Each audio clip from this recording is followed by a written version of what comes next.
Benny, bring me everyone. What do you mean, everyone? Everyone! I have come here to chew bubblegum and kick ass. Barry Manilow know that you raid his wardrobe? Let me explain something to you. I am not Mr. Lebowski. You're Mr. Lebowski. I'm the dude. No one is to stone anyone until I blow this whistle. You can't fight in here. This is the war room. Surely you can't be serious. I am serious. And don't call me Shirley. Hubba hubba. Hello and welcome to Zedos Gang. Today we're on episode something. I don't know. Let's not pretend. When Joe's not here, I don't have a freaking clue. So, but yeah, another episode with myself, joined by Salmon and Kenan from Creative Control. How's everyone? Yeah, I'm good. How are you? Yeah, all good. Has anyone seen Small Axe yet? I haven't started yet. Halfway through the first feature because it's going to be like 5 feature films, I think. So that's correct. Yeah, I'm halfway through the first one. So far, so good. Gritty. Yeah, very gritty. In fact, Mangrove, I think that's the one. Yeah. That's the first one. That's the first one, Mangrove, or The Mangrove, I think it's called, or was that the name of the establishment? Well, anyway, Mangrove, I thought was an Oscar-worthy film. To be quite honest, it's in my top 10 of the year. I really do like it. What was the other one? Lovers Rock. Lovers Rock is the second one, and very different film in contrast. More of a coming of age, just set around those themes and stuff, and wasn't exactly the film I expected. Very light-hearted and not as gritty as, even though there is some grit into it, but I think it really did show what Steve McQueen's capable as a filmmaker, and I think it's going to be an awesome series. If anyone's not checked that out, I think it's a bit of a crime that the BBC swooped in and like labeled it as a series, because they were 5 separate films originally. And it's listed in different places as different things. So some have got it put it as a TV miniseries, others have got it as like a anthology film series and stuff like that. Which is really what it is not a TV miniseries, because they're different. I'm right, they're different, basically different movies, right? But that's kind correct. Of environment and theme. Because he took all five films and he put them out for all the film festivals. They did the circuit, and then obviously we're in that uncanny valley where everyone's buying content, and obviously with like the political climate of where it is now, they've decided to push it onto the TV platforms or the streaming service platforms. So it's kind of a bit of a weird one, because I think that's mainly because of the BBC's names attached to it, so people want to associate it with a TV series, but it's really isn't. It's like Mangrove is a feature, you know what I mean? And to be honest, like Lovers Rock, that's it. That's his love song to house parties from way back in the day, and has a really killer soundtrack. And I never heard of any of these tunes, but by the end of the song I was like, oh shit, I need to listen to that tune again. And all day today I was just going through the tunes, but I just thought I'd shove that out there. It's things that I've watched which I thought's really good. You guys got any recommendations that you guys have seen during the week? Or that's a good question. Well, TV shows. Films. Well, I have been watching a couple of films. Let me first come on the Small Axe thing. I agree with you about the feature film thing, that the way they have branded them as miniseries, but it's not uncommon for British TV channels to do this. If you think about a particular topic or a particular type of a brand that had been released, let's say from Prime Suspect, which we knew they were a label of it's murder mysteries, but they were feature films. Right. They weren't half an hour. They were an hour and a half to 2 hours. And they had like 3 to 4 episodes, all of them being 90 minutes to 100 minutes each. From Sherlock, same thing, 90 minutes to 100 minutes each. So they have done something like that before. Yes, this is an anthology, but having something that has like 3 episodes, had nothing to do with each other, or just being 90 minutes, they have done this before. And it kind of confused me because when I was looking this up, and I didn't know it was a BBC thing, I saw the American what it called advertisement on it, and it showed that was going to be an hour long and tons of episodes. And then I checked it up again. It had been redone, the IMDb page, and it had only 5 of them, sorry. Right. And I realized this because I think the other one may have been done by somebody else, and I think the BBC did it because what is happening is it gets released in the UK first, and then the next day or the day after it gets released in America or something like that. So, yeah, they may have taken control of it. Anyway, but it's not something new.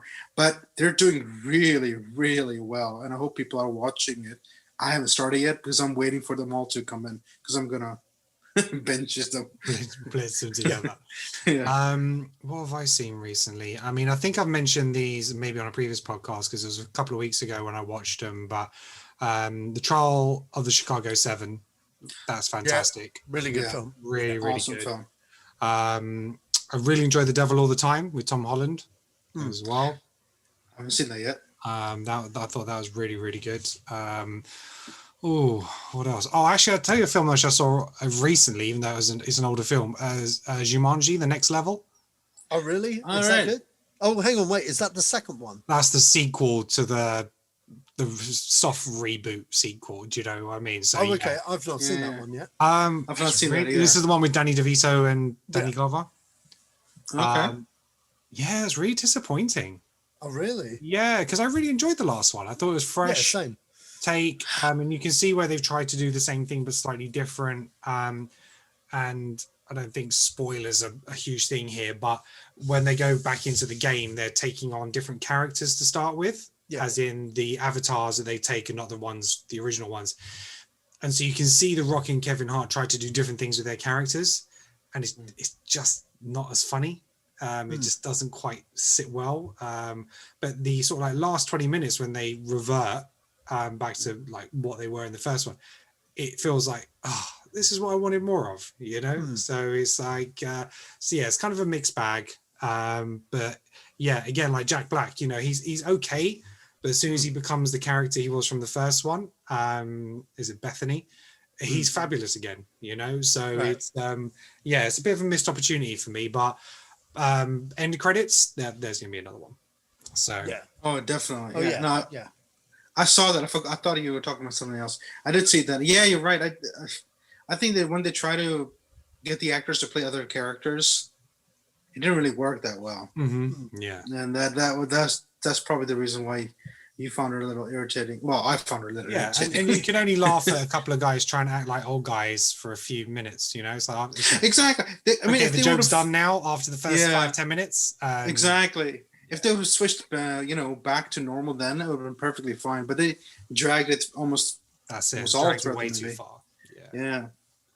I actually watched an old movie this week actually. It's because everybody talked about it. I don't remember ever seeing it, and it was Dazed and Confused. Oh yeah. Confused. Yeah, I know Dazed and Confused. Yeah. Right. So Dazed and Confused is the action movie that was called Matthew McConaughey coming with all right. Oh, that tagline. Yeah. So I don't know that, and I'm not sure if I've ever seen it, but I've watched it. I thoroughly enjoyed it. It reminded me of my own childhood, which is really weird because they're showing the 70s, and I did not grow up in the 70s. That just tells me maybe that when I used to live in the Middle East, this probably was the 70s there. But yeah, and I forget that it was Ben Affleck been acting since when he was a teenager. Now know that. I completely forgot he was in this movie. If I have seen this, I think I haven't. Anyway, but an absolute dickhead he was in that film. I mean, he's playing one. I'm not saying he's playing one. But yeah, that's what I watched. Oh, not only that, I also watched the Underworld movies because they were on Amazon, and I sort of binged them all because all of them are on there. And they're not very long. They're all like 90 minutes long, so you can watch one a night or sometime two. Okay, so first up, we've got the trailers. Okay, so One Night in Miami, The trailer has hit.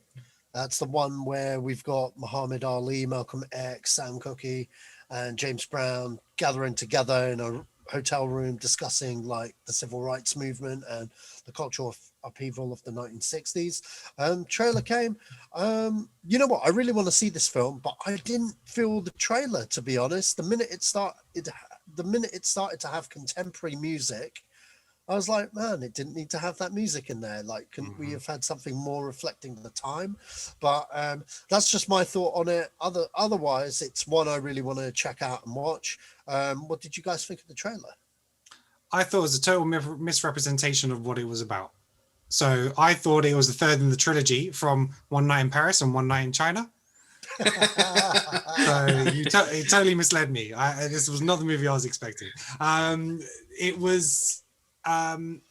yeah, I get what you're saying. Now, it's not a story that I'm aware of with these characters, so that was kind of interesting to see, because I was like, oh, okay, I didn't, were they friends, and the way they interacted together and stuff like that. So that was kind of cool to see. I think for me, the Muhammad Ali interpretation is like, we've kind of seen that, and it was almost like they were taking the most well-known parts of him to try to put that in the trailer to sell that it was Muhammad Ali, and it just felt a little bit like a bad interpretation rather than someone trying to portray him. I don't know if that makes sense, but no, I get what you mean. Yeah, but it was just like, it's like, oh damn, I'm so pretty, and it's just like, yeah, we know that's what he said, and okay, fine. But so, I guess they're trying to establish the characters and the stuff like that. I get that, when it plays out in the movie, it might be slightly different. But yeah, I was expecting me to be more gritty. So the trailer didn't quite match the conversations and the themes that they were kind of portraying with it. So yeah, I think a lot of that was to do with the music. So yeah, not a great trailer, but definitely something that it has intrigued me enough in terms of the content that I want to see it. I shared the same thing with Kenan, and when I read the name, I was completely thinking of something else. Because I've been watching a lot of these night of movies. I thought either it was going to be a thriller, or it's going to be one of those, there's a sci-fi, not sci-fi, it's sort of a sci-fi thing on Netflix. It's the Night Of, where they're they're all on the plane and they're running away simply because the sun's going to kill them or something. It's a pretty good show. Anyway, I don't know if these guys, maybe one or two of them met, but I'm not sure if any of them met. I have no idea. I would definitely look into the history, because I do like looking into history. I think about that, Kenan, when you talked about the showing off of what the characters are, the showing like, I'm so pretty, that sort of thing. I think they have done that simply because we don't recognize any of the actors. Yeah. And by the end of it, I still didn't know which one was which. The only actors I recognized was Aldous Hodge. It was because he's in a couple of really good films, and he was in Leverage, and he's coming back in Leverage TV show. And if you guys want to know, he's did Straight Outta Compton. He was in that, so you can look him in that. But other than that, even after the end of the trailer, I couldn't figure out which one was which, and none of the scenes relate to what the overall narration speech was talking about. So the speech was like, oh, this big thing is happening, and this, this is happening, that sort of thing. But the images were very light, and the music was light. So they didn't really go along with each other. I don't know. I can't figure out if this movie is going to be a serious one or it's going to be a lighthearted one. Because it looked lighthearted, and sounded with the music, but the overall speech, the narration, was serious. So I'm going to look at it, but I'm confused about it though. Mm-hmm. Yeah, that's a lot of the stars have come from like TV backgrounds.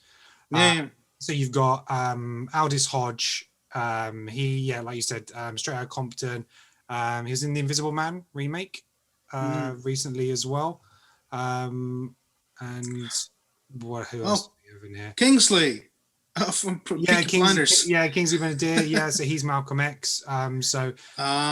He's again High Fidelity, the OA, Peaky Blinders. So so some TV. So they're probably like recognizable faces, but not necessarily, like you say, from. I think the way their makeups were done, I didn't recognize them that, because if they were showing up with a Dome Jr. from Hamilton, Murder on the Orient Express, Smash. So he's definitely come from like a musical background. So you can see why he's playing Sam Cooke in the movie. So it seems like they've casted to, in the right way. But if you actually look at the cast list, it looks like it's got some of the original people they're playing in it. So I don't know if they cameo in it or they're just kind of tied to the movie in terms of a reference. So I'll have to wait and see. Yeah. I mean, the movie's been directed by Regina King, who's, she's an actress that's been in a lot of TV and quite a few films as well, but mainly TV. She's directed loads of TV shows, and this is her first feature. So be interesting to see what she pulls out of this. It has been quite a hit on the film festival circuit. So they're probably, whoever the studio is probably pushing it for award season. So it's Prime. It's Amazon. Oh, it's Amazon. So they're going to push it for award season anyway because of the general content as well, and hopefully it might be like one of those films that would jumpstart a lot of careers here. So because Regina King, she was in The Watchmen, wasn't she? The TV show. She's brilliant. Yeah, she's really good. Not only that, I'm actually now looking at the cast list myself. I recognize almost all of them. It's when they're playing those characters in makeup. The power of acting. yeah, power acting, brilliant. No, but I like all of them, man. Like from Kingsley to Aldous Hodge and Lance Reddick. And Lance Reddick is one of my favorite actors.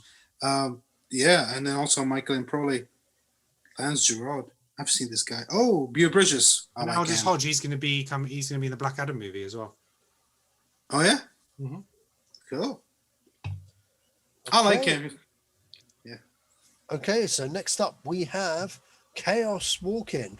Now, you know what? Before I begin, I don't know whether you guys knew about the controversy about Chaos Walking, but it's been on hold for quite a few, probably like 2 years, I think. They filmed it like 2 years ago.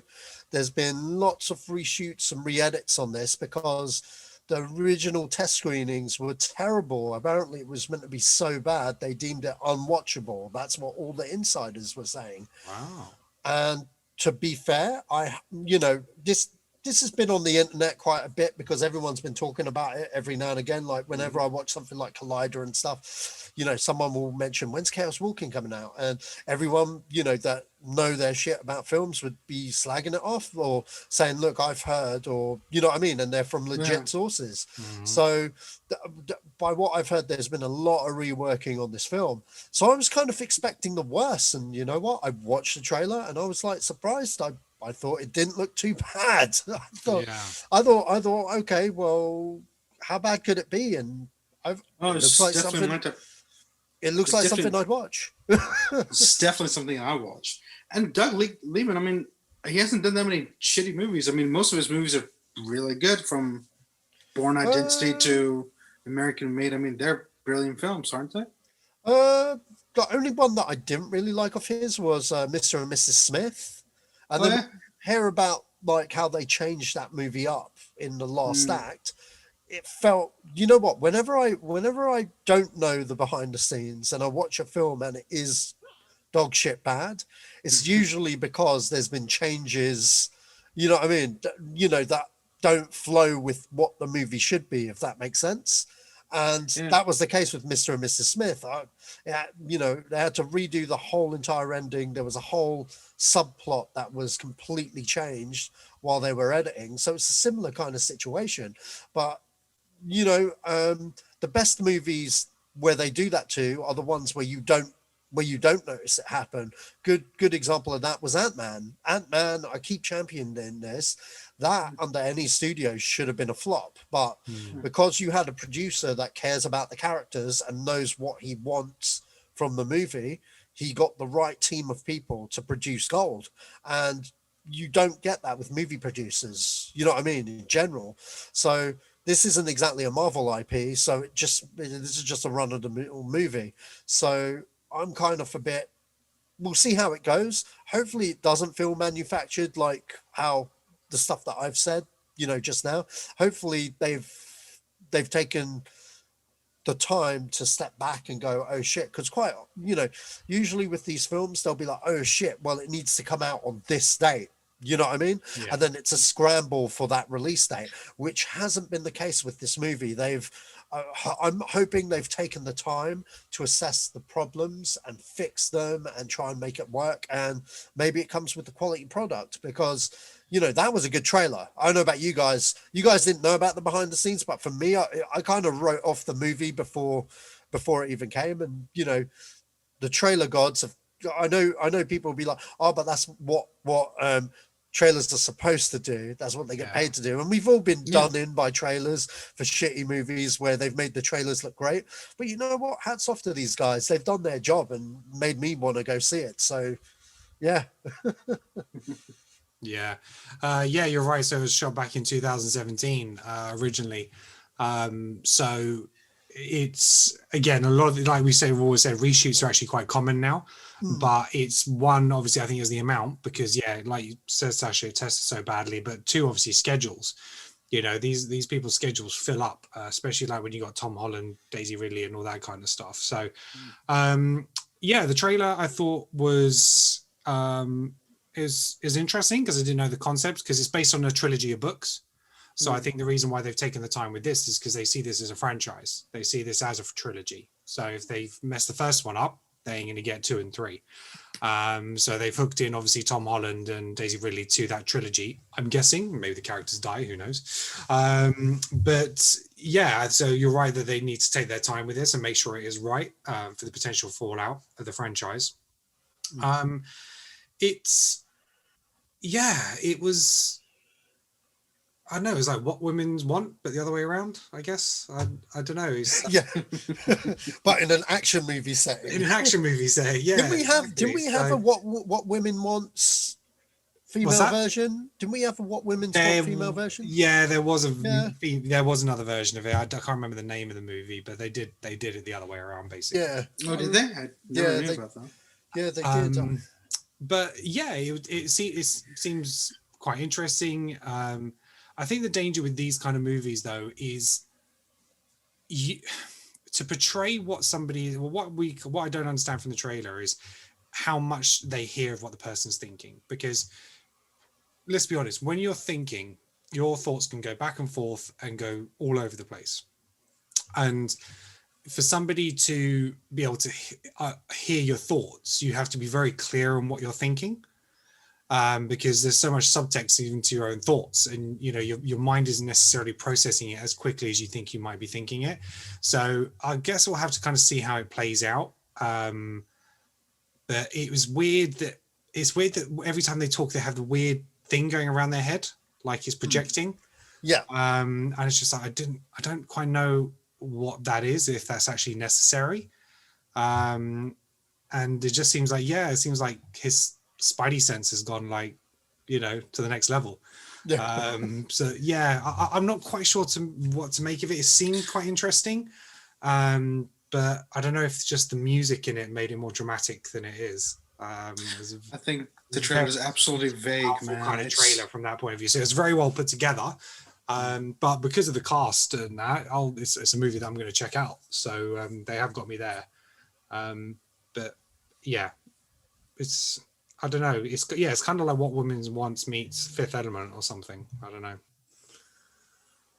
I mean, the trailer is absolutely vague, so it's all over the place. That's why it's more intriguing, and that's probably the reason why we're all thinking, okay, we'll go watch it. Plus, the full of action. I mean, we saw. God knows what's that about. Mm-hmm. Okay, so next up we have We Can Be Heroes.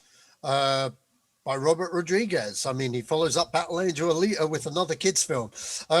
Turned out his Spy Kids films and all his kids films are making the killer views on Netflix during the COVID time. That Netflix asked him, "Hey, do you have any more Spy Kids?" He's like, "Let me cook something up," and he just came out with this just randomly. If you know anything about Robert Rodriguez, he probably spent like about 3 months filming the whole thing and just like literally just churned it out. Mm-hmm. Got Pablo Pascal, which we all know with The Mandalorian. If you don't know, Robert Rodriguez has officially said that he is doing a Mando episode. So I'm assuming they gelled really well, and he just pulled him over to Texas for a couple of days. Mhm. I mean, what he tends to do when he shoots his movies, he gets the big name for a couple of days, films all their scenes, and then basically packs them off home. If you see the making of Sin City, a lot of those actors never met each other. It was quite literally all shot on green screen. Even when he does it live action, he still worked that way. So he'll hire him for like 1 or 2 days. Scenes are done, out the door kind of thing. So this had a really quick turnaround. Looks like the big internet buzz. It's the return of Shark Boy and Lava Girl. Not really my cup of tea, because obviously it's not catered to me. It's catered at the kids. But hey, if like that's what the kids are after, more Shark Boy and Lava Girl and Spy Kids, why not capitalize on this? I see what Robert Rodriguez is doing. He's scratching Netflix's back, and then he's gonna just make sure I get myself some Machete Free, man. I need that shit in my life, okay? Because we've been waiting too long. If that's not part of that Netflix deal, if that's not part of that Netflix deal, I'll be disappointed that he did this kids film. But thoughts, guys? Yeah, it's not one. It's not one for me. I've not seen Shark Boy, Lava Girl. I think I may have saw the original Spy Kids, the very first one, at the time. But yeah, it looks like a bad Sci-Fi Channel movie. It's very rushed together. I think the trailer is misleading in terms of the amount of adult interaction. I think it's gonna be heavily kid focused. Oh yeah, totally. In terms of its characters, Shark Boy, Lava Girl. We touched on this in a previous episode where Shark Boy, the original actor, he's not coming back. I don't think he's in it. Oh, is it not him? No, I don't believe so. Lava Girl, she I think she has one line in it and then probably gets kidnapped. I think that's how the movie starts out or something like that. So yeah, it's not one that I'm going to check out. Well, I'm probably going to end up watching this because I've got a nephew that lives with me. Soon as actually that happens. But the past couple of weeks, I've watched a cartoon almost daily because when he comes home, he wants something to wind down with. And that said, I saw a lot of effects in this particular trailer that kind of remind me of the cartoons and other animation stuff that's out now, because I see my nephew watching them. And so I'm definitely not only going to be watching it, I know he's going to be liking it because they're literally aimed at that age, between the ages of, let's say, 5 to 10, because my nephew's 6 years old, and this is what he watches. And the other thing is, I could tell that it was all done in his own studio. Have you guys ever seen his studio? Robert Rodriguez? Troublemaker Studio, yep. I've seen it. Oh, have you? Well, actually, I've never been there, obviously, myself. But there's a show on Amazon. It's called Ride with Norman Reedus. You know the guy from Walking Dead? Oh, yeah, I know the guy. Right. Yep. So he does this, what they call motorcycle show that I really, really love. And in one of the episodes, he goes to Texas and he meets him. And he takes him around the studio. And you can have a look at it. And you'll see, you can literally pick out all the scenes from Sin City and Machete and everything else from that, what I call studio walk around, essentially. Even when they're not talking about it, you can see in the background, you go, oh my God, I know that, basically. So have a look at it and you'll understand why his things look the way they do. Mm-hmm. And not only that, Austin has become a thing where almost everybody's been running away from California because of a couple of reasons. And one of them is tax and the other one's, well, the multiple reasons. And people are going to Austin, and Austin is turning out to become essentially the new Silicon Valley. Mm-hmm. So for Robert, this is going to become easier and easier to make more movies because money is coming in, and it's not coming in slowly; it's coming in fast. Yeah. I mean, and plus he's the original guy that was like, "Hey, I set shop here before it became a thing," you know. Well, I'm not even sure if anybody else is setting shop there. It's simply that there's a lot of people leaving LA, a lot of people leaving LA and New York to go settle in Texas. I mean, Texas seems to be the new place everyone seems to flock into. It's only that. It's a couple of reasons. I'm guessing it's probably because the fact that it's a lot cheaper to live there and a lot cheaper to buy a house there. Mm-hmm. And also on top of it, now a lot of companies are moving there. So businesses moving there, tech companies have moved there. So money is moving there. So you've got a pool of resources now that didn't exist. Let's say 8 months ago, 9 months ago.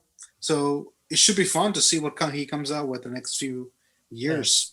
But yeah, well, this particular flick, I think it's not run on the rail. I think it's going to be, because it's a New Year film, right? Isn't it? Yeah, I think so. Yeah, so I think it's going to be the thing that everybody will be watching over all of the month of January. Yeah, like a holiday film for the kids kind of thing. Exactly. So this thing looks like it's going to do some big business on streaming. To be quite honest, I can see it being a win-win for him for a business perspective, and I totally see why he did it. Keep Netflix sweet, get a contract to make whatever he wants. Well, even Spy Kids, I mean, they did really well for him. I mean, they did do really well for him. He only really did a fourth one because he wanted to do something. He only really does them to churn out the stuff he really wants to do. Because if you look at his filmography, he always does stuff that is kind of cutting edge or something that you wouldn't normally get from a normal studio, like Sin City. Yeah. Sin City was state of the art. It kind of pioneered that shooting style of blue screen, green screen, more so than any other film. And now those techniques are being used everywhere. And he's just one of those filmmakers. Personally, I really hope that Battle Angel was like a super hit, and then we got more of those. But as he's definitely one of my favorite filmmakers. Not necessarily all the films that he does I like, but do you know what I mean? I like his work ethic, and whenever he does something, I know there's some good shit around the corner. So, you know what I mean? This is the scratch your back kind of movie to go do what he wants. And you never know, he might enjoy doing it. Plus, it keeps his staff and his friends employed. Yeah, well. That's right. Because you see them coming in again, it's the same people, and they do exactly. Yeah. So next up we have African Kung Fu Nazis. Yeah, what the fuck was this? I'm angry that you made me waste my free bandwidth. Directed by Sebastian Stein. No, don't get me wrong. I really want to watch this because first I thought it was a prank. Second, I thought, maybe I clicked on the wrong thing. This is made by some kid in the back, valleys of in some, Mozambique or something. I don't know which country this is from, but it was so funny the way they're talking. I mean, you can tell they've all done this the first time. So, but there's a lot of energy and a lot of effort going into this. So I really want to. A couple of guys and they're really funny. They know they're funny and they're doing it deliberately. Oh yeah, totally. This is the kind of stuff that I would have made. I'm not even gonna lie. That's when I looked at it. Definitely. I was like, this is either really shit or goddamn amazing. Now here's the thing. I was looking for your name in that thing because I thought maybe you and your buddies did something stupid. Because I didn't believe it was real. Dude, I wish. No, but this got to me. Okay, so do you guys know of Nollywood? Nigerian, right? Nigerian movies, yeah. Nigerian action movies are usually this bad in terms of visual effects and like craziness. But you know what? I love those. I love the YouTube. I've never watched one, but I love the little clips because I can see the like ingenuity and like the I can see what they're trying to do because it just reminds me of the stuff me and D-Lan used to do as kids. But these guys are actually doing it and making a $1.05 over there. So what happened was there was like some website which I go to and they're like, yeah, new movie I'm reviewing. It's actually pretty good. You got to give it a chance. It's called this. And I was like, no way. That's crazy. I need to see the trailer. I watched the trailer. I was like, oh my God. No in between. But is Hitler teaching them how to fight? Well, what's going on there? Well, you know what? This is the second thing where I've seen where Hitler's a kung fu master. And obviously the other thing I saw was totally fake anyway. Like, like a joke thing anyway. So I was just like, hang on, wait, that's two separate things. Is that actually a thing? I Googled it and I couldn't find anything that didn't look like a hilarious prank. But the fact that I'm doing that is like fucking scary, man, because I know 1,000 other people are doing it. But I don't know, man. I'm going to check this out. If it's a laugh, I'll let the whole world know about it. But, But I was even looking at Kenan's face. He's not impressed at all. No, it's not something I'm really watching. You know what? In terms of quality, you get much better quality with those Nigerian kids who remake the Hollywood trailers. Yeah. Oh yeah. Stuff around the house. Ikorodu Boys, I think they're called. Yeah. And their stuff is so much better than this. And if they were given a budget or what they could do, wow. So yeah, this is not one for me. The Corridor, is that a channel on YouTube or something? Do they have a channel or something? They probably do, yeah. Yeah. Okay, cool. I'll look it up. Because I think after they did, I think might have done the Avengers one. They got invited out to the premiere, and then they got sent loads of stuff. So they sent them like Macs and PCs and stuff, so loads of stuff so they could do all their editing and stuff like that. Nice. So really, really cool. Yeah. Nice. Okay, and the last trailer, The Godfather Coda, The Death of Michael Corleone. So the remix of Godfather 3. So this is the remix. I was generally confused that it was a movie that never came out, or something like all the deleted scenes of like part 3 put together. Scenes, unused footage, recutting of it, how they originally intended for the movie to be and finish and end. But watching it's been so long since I watched part 3. I barely remember the movie to tell you whether this trailer is very different or not. So I didn't like part 3, so I never watched it again. I can't give you an actual opinion on it in a sense of everyone looks so damn young. It was weird. It was like, it's like I'm watching this trailer for this movie and it's like, is this Industrial Light and Magic and shit? Is this like, it's just like everyone's been de-aged? But so yeah, it's kind of surreal to see. That music when it hits is just something else. So yeah, I'll definitely watch this recut, but I'm going to go back and revisit these films. And what I'll probably do is, I think the right way to do is to watch 1 and 2, watch the recut of 3, and then go back and watch 3 again, because I don't want to watch 3 before watching the recut, because if this is how they intended it to be, let me go back and enjoy the trilogy how they intended per se, and then I'll go back and see how bad 3 was. Because again, 3 is one of those movies where everyone's like, oh, I didn't like it, but is it as bad as people make it out to be? I can't remember. Well, I don't remember it being that bad. See, the thing was, the book was part 1 and part 2. Essentially, it was part 2 with part 1 coming in, which is kind of funny because you always think of part 1 as the initial, but if you read the book, the Robert De Niro version is how the book starts. And then essentially that part 1, part 2 is one book. And then what I call the last one is written by the guy who wrote the book. But I'm not sure if it's part of the book, it's part 2. And I never read the book. Well, that's just it. I think part 3 was always a cash cow, because that's why Robert Duvall never came back, because he 1 and 2 were what they were. They went hand in hand. It was an adaptation of the book. When they had the meeting with Robert Duvall turned to Coppola and said, "Is this a cash cow? If it isn't, I'm on board. If it is, I don't want no part of it, because I believe they should be, and that's why his character's not in part 3, because what I mean. I don't know, man. It's a bit weird because 90s Coppola, he kind of lost his shine. You know what I mean? And then he started doing movies like Jack with Robin Williams, which I didn't mind. I haven't seen it since. I've seen it one time. I enjoyed it the one time I watched it in the 1990s. It's probably a bad movie. I hear it's a bad movie, but I haven't rewatched it.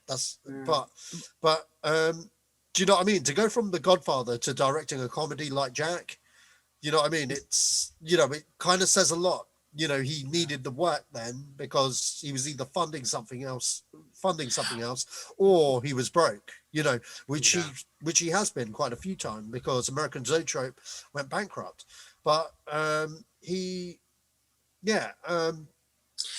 3, this one, we'll see. I can't remember why I didn't like part 3. That's like what Kenan said. I don't actually remember it. I do remember not liking it. That's it, really. Because the thing was, another thing is, like, if you ever wanted to watch Godfather, you literally needed a week. Yeah, because totally.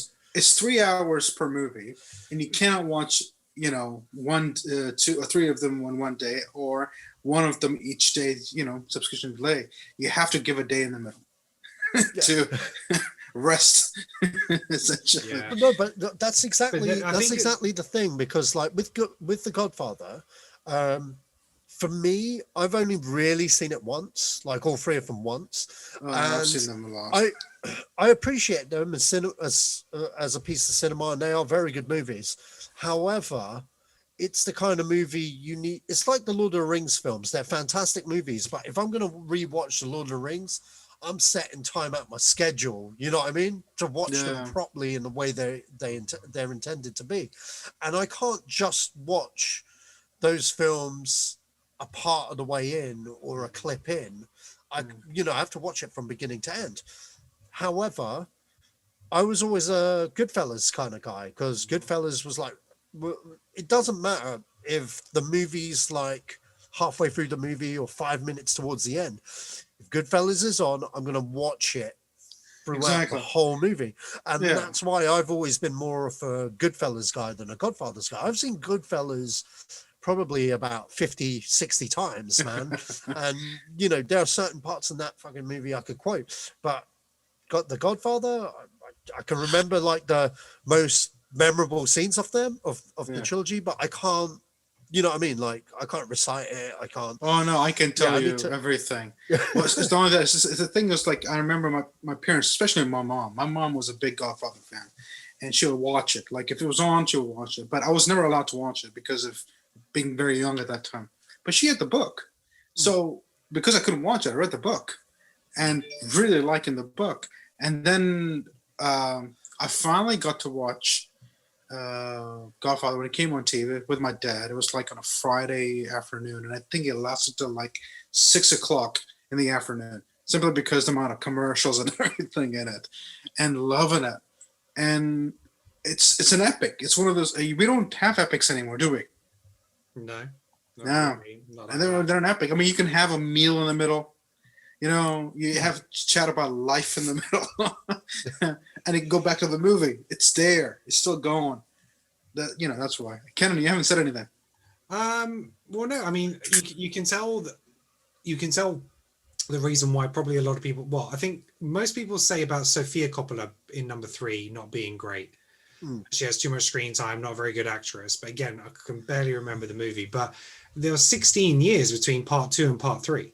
Yeah. And that is the cash cow argument. It's a case of, look, you did 1972, part 2 like 2 years later, and then he did the Godfather Saga. There's a mini series, as well, like a 4-parter, and then you left that franchise when did Apocalypse Now, and then came back to the Godfather and did that. So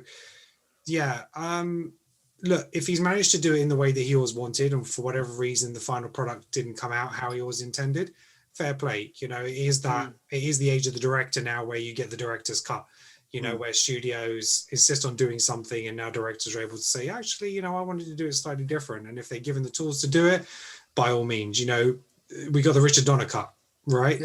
So there's certain times where it's like certain filmmakers, and this guy, he's earned his stripes. He's done amazing movies, and like a guilty pleasure of mine is always Bram Stoker's Dracula. I know it's not a great movie, but for me, I loved that movie when I remember watching it when it came. You know what? You just explained something. That's why he did Jack.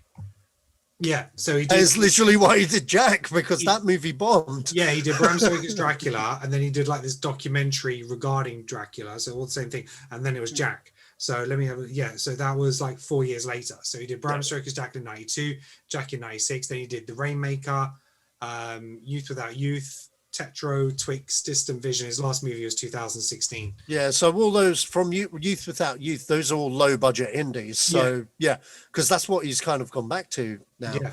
It's interesting that some movies he directed them as Francis Coppola, and some he's directed as Francis Ford Coppola. He's actually changed his name depending on the movie, which is really interesting. So like his Godfathers and stuff like that. Let's have a look here. So some is directed by, and it says like as Francis Coppola, like Apocalypse Now is as Francis Coppola, not Francis Ford Coppola. Same as Garden of Stones and stuff like that. So it's quite strange that he's changed his name depending on the movie that he's releasing. So Yeah. I have no clue what's that about. What was I going to say? Yeah. I don't Have know. you guys ever seen Captain EO? Captain Neo? is that the Michael Jackson? Yeah, that's the Michael Jackson thing. I can't remember. Captain EO. That should have a Star Wars story written below it, because do you want to know the connection? Michael Jackson is rolling with Max Rebo from the Max Rebo band that play in Jabba's palace. I'm like, yo, that's an alien from Star Wars, yeah.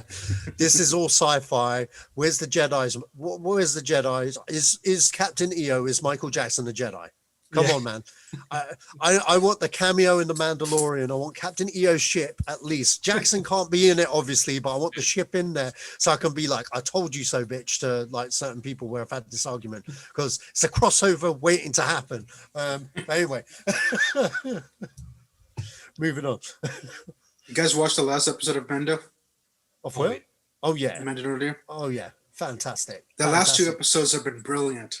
Man, the whole last two. season, for me, the whole season has been brilliant from start I know. to I also like finish. the fact that the episodes have no, like, all of them are 37 minute long. They're not that, usual 40. You get so much content within that time period. Yeah. Exactly. It's a lot more satisfactory than Okay, going into spoiler territory. Yeah. Okay, are we allowed to talk spoilers? Let's talk spoilers. Let's talk a few. Yeah. Hang on, wait, Joe, if you're watching, put a spoilers thing below here. Yeah, right there. Spoilers from Mando. Spoilers from Mando. Give it about 2 minutes. You're not going to go. But when they go into the chamber and they see the clones, yeah, are some of those the clones for Snoke? No. Oh, what? No. Or Palpatine? Or are they going through that process to perfect the technology? No, nothing to do with that. I can answer this question. The end shot, you actually see the soldiers, right? Yeah. Those soldiers. I know about the soldiers. Yeah. Okay, it's part of the same thing. So the soldiers are dark troopers. Yeah. They're from the Star Wars Dark Forces video game, and basically they're soldiers where they've taken Jedi and tried and done experiments on them to try and harness that power, and it's like a super soldier program basically. So they're going that route. It looks like, I don't know for sure, but it looks like they're going that route because the end shot at the end clearly shows the same dark troopers from the Dark Forces video game. So, and the thing is, Dave Filoni, who is the showrunner, he's a huge fan of the old extended universe that's been basically gutted by Disney when they said, look, we're going to wipe over stuff. But if you look at like Star Wars Rebels, he brought in Grand Admiral Thrawn. If you look at the Darksaber's a lightsaber, and the whole canon of the Darksaber is from the Knights of the Old Republic video games. And he's into his Star Wars, so now we're getting some Dark Forces actions with the Dark Troopers. So question. All right. This at the last footage you're talking about, the footage of the Dark Soldiers, is it before or after the credits? No, it's before the credits. Before the credits. Oh, okay. It's literally. I keep on thinking about that. I keep on thinking it's a woman, but the spy. It tells that there's a tracker on the thingy-majiggy of the spaceship. Is it after or before that? It's part of the same scene, isn't it?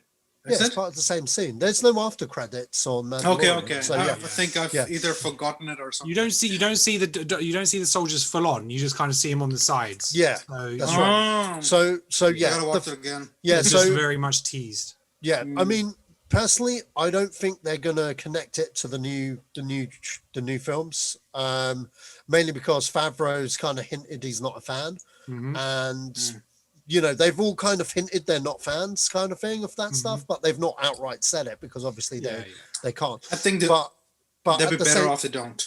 Yeah, same. I think Mando works by being its own show, and I don't mind them borrowing stuff from the old EU because none of that stuff has been explored yet, and it's the stuff the fans want to see. You know what I mean? It's what gets us excited and stuff. I mean, when Bo-Katan showed up in real life, and it was the voice actress that played her, I was like, oh my God, they got slack off. This is amazing.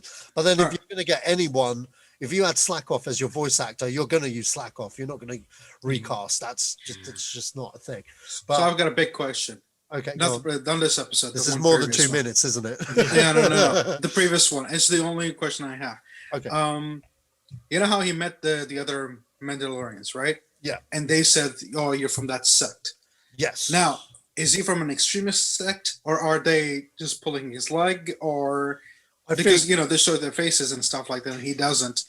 Are we going to see his different factions? I mean, Yeah, I'm more so- intrigued about that. Okay, so basically, if you've seen Star Wars Rebels, Mandalore as a planet has been taken over by the Empire, and the Mandalorians are all in Star Wars Rebels. They're all in different tribes now, like different clans. They're scattered across the galaxy.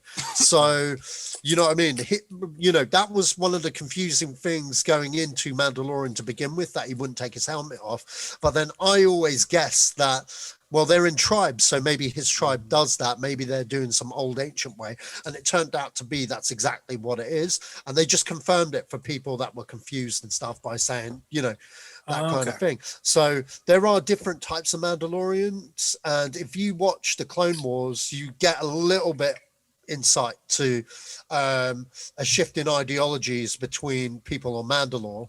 And then when you watch Star Wars Rebels, you realize, oh shit, that them as a people, they're scattered throughout the galaxy. Yeah. And the whole point of the Darksaber is whoever wields the Darksaber is the ruler of Mandalore, basically. So kind of like a Black Panther thing. You got, someone can contest that air, and then they have to have a hand-to-hand combat, a fight. And whoever wins that fight, they basically have the right to wield the sword, basically. So that's why when I saw that, when I saw the Darksaber for the first time, my first reaction was like, what's the state of Mandalore? Okay, because they're going in deep now. And second of all, like, if you watch Rebels, Bo-Katan had the blade last. So I was like, what the fuck's happened to Bo-Katan? You know what I mean? So, well, yeah. Let's see what happens. But anyway, but to end this whole thing, the production values of Mandalorian are brilliant. I mean, I think they're better than the feature films. Yeah. They just look amazing, even the action. All right, let's get back to it. Half has been better than at least the last two movies. Yeah. Definitely. Okay, so back to the main itinerary. Okay, so The Rock is to produce a new Scorpion King movie. Why? No word on whether he's starring in it, though, but producing a new Scorpion King movie, is this a franchise that we need a reboot of? I know it's still been going ongoing, but straight to DVD.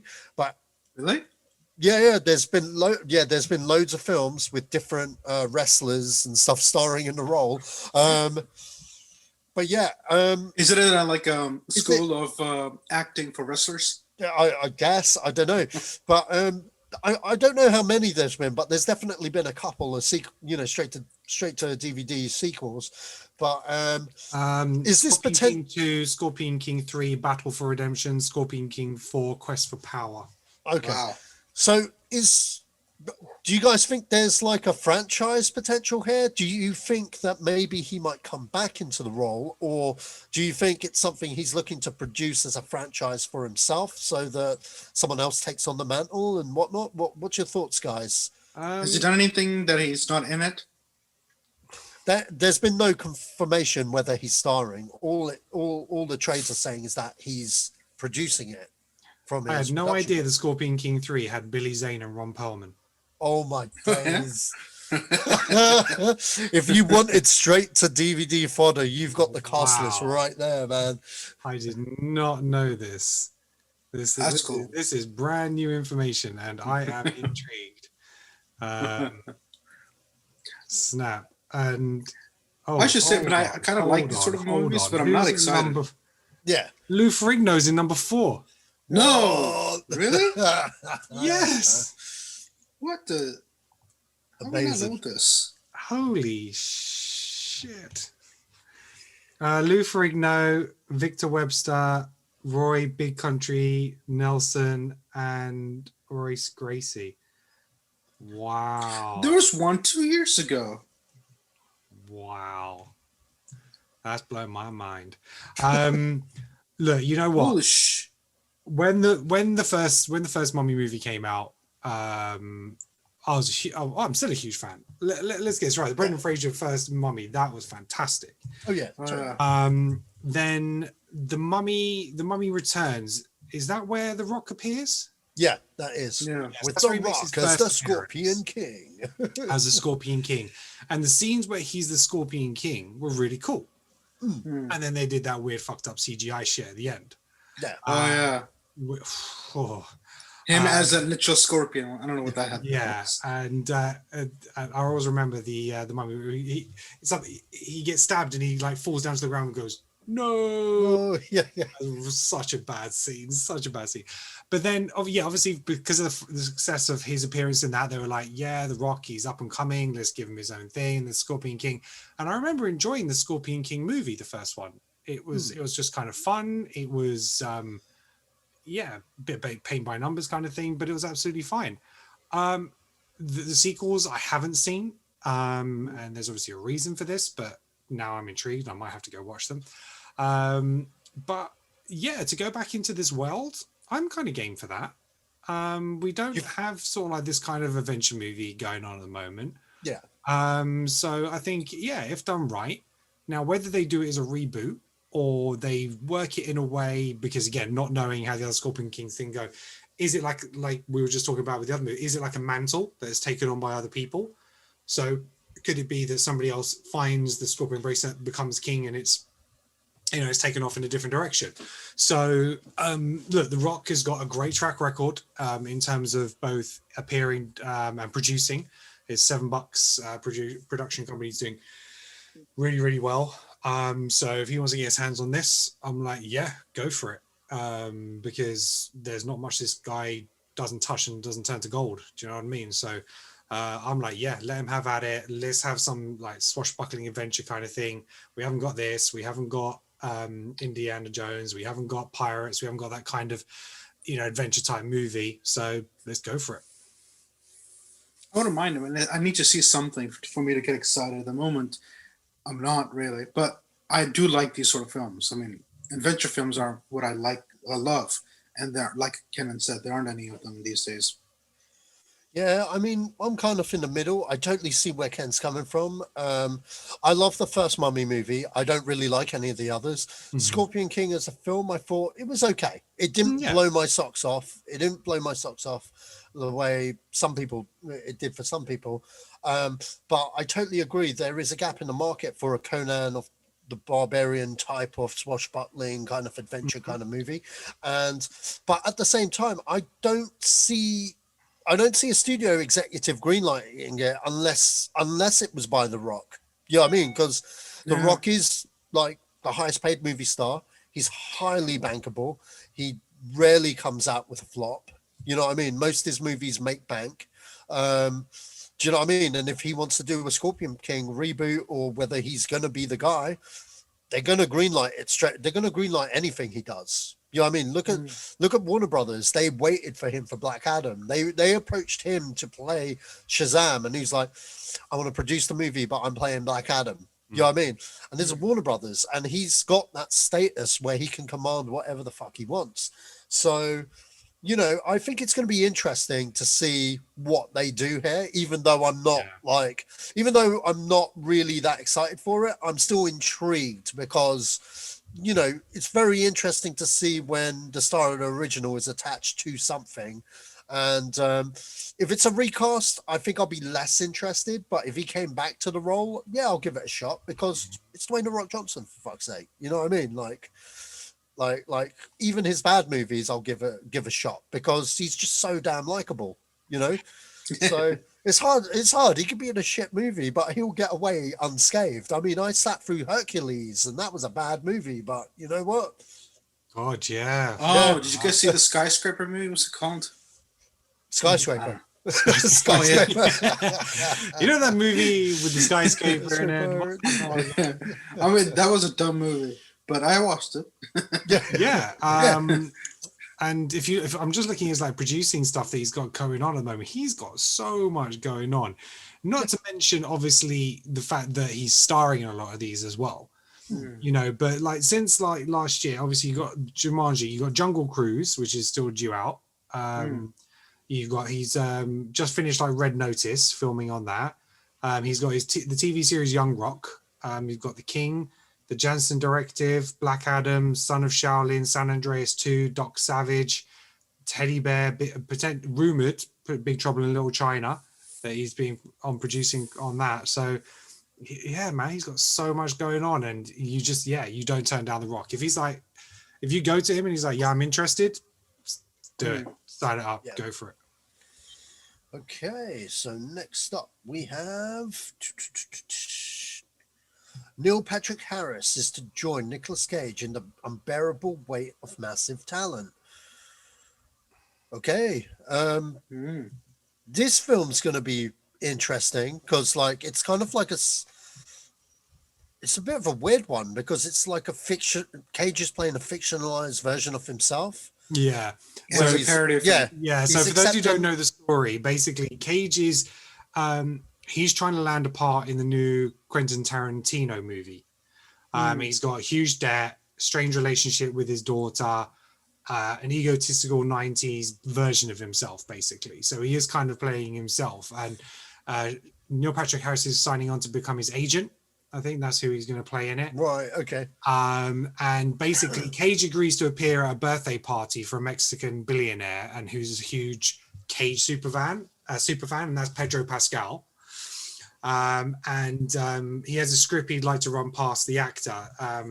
However, obviously the guy is a drug kingpin and he's kidnapped the man is also a drug kingpin and has kidnapped the daughter of a Mexican presidential nominee. So Cage is recruited by the CIA to gather intelligence, even as his family are drawn into danger. So it's kind of crazy and messed up, and I think it sounds awesome.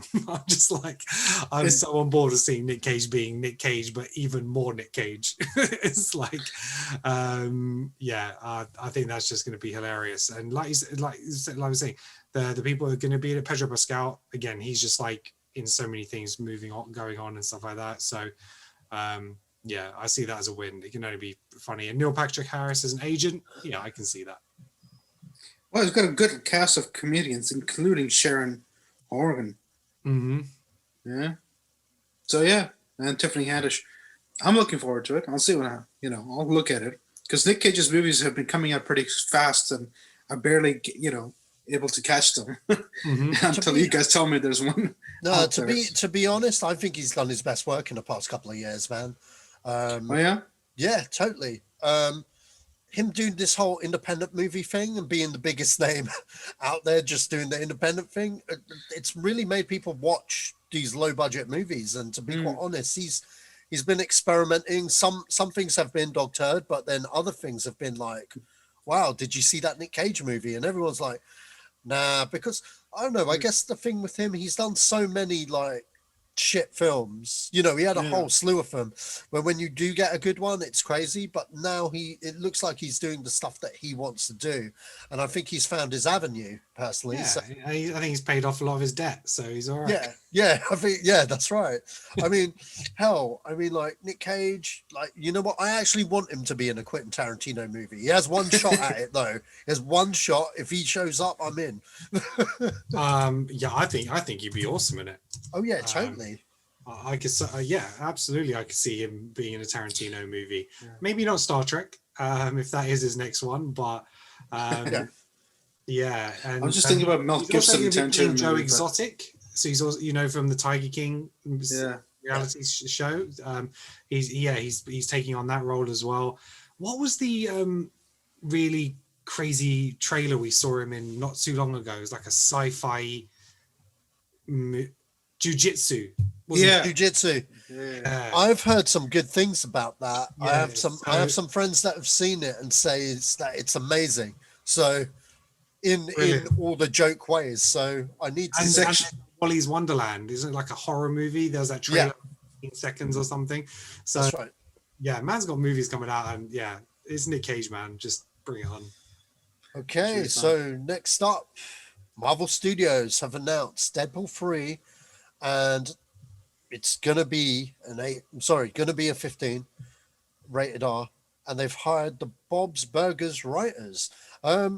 Interesting. You know what? It's kind of interesting. I mean, Bob's Burgers, really funny show. I approve of the writing talent. Just a bit weird. Just a bit of a weird one that the original writers of Deadpool, Paul Wernick and Wright Reese aren't on board to write it, but I'm assuming that's because they wrote the original Deadpool 3 while it was under Fox, because they had that and they had the X Factor movie that they also kind of had something to do with. I'm assuming Feige's got plans in where it fits, so that's why Marvel's brought in a new batch of writers to work with Ryan Reynolds. But at the same time, the original writers, they have a lot on their plate because every other film that Ryan Reynolds is attached to, they're writing anyway. So it's not like they're doing the Free Guy thing that's coming out. They've, you know what I mean? They've got quite a lot of stuff on their plate. They've essentially become Ryan Reynolds' go-to writers. Yeah, pretty much. So, you know, and at the same time, I think Deadpool 3 needs fresh blood anyway. The thing that concerned me was David Leitch wasn't coming back because the director's still to be attached. But at the same time, he didn't do Deadpool 1. That was Terminator Dark Fate guy.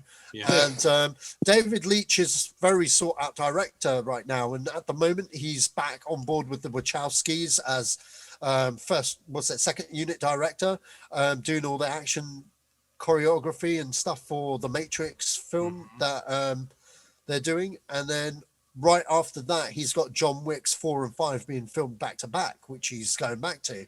So he's a busy guy. I don't see him going to be directing this, but you know, I'm available if they need a Deadpool 3 director. I'm just saying, I'll do it.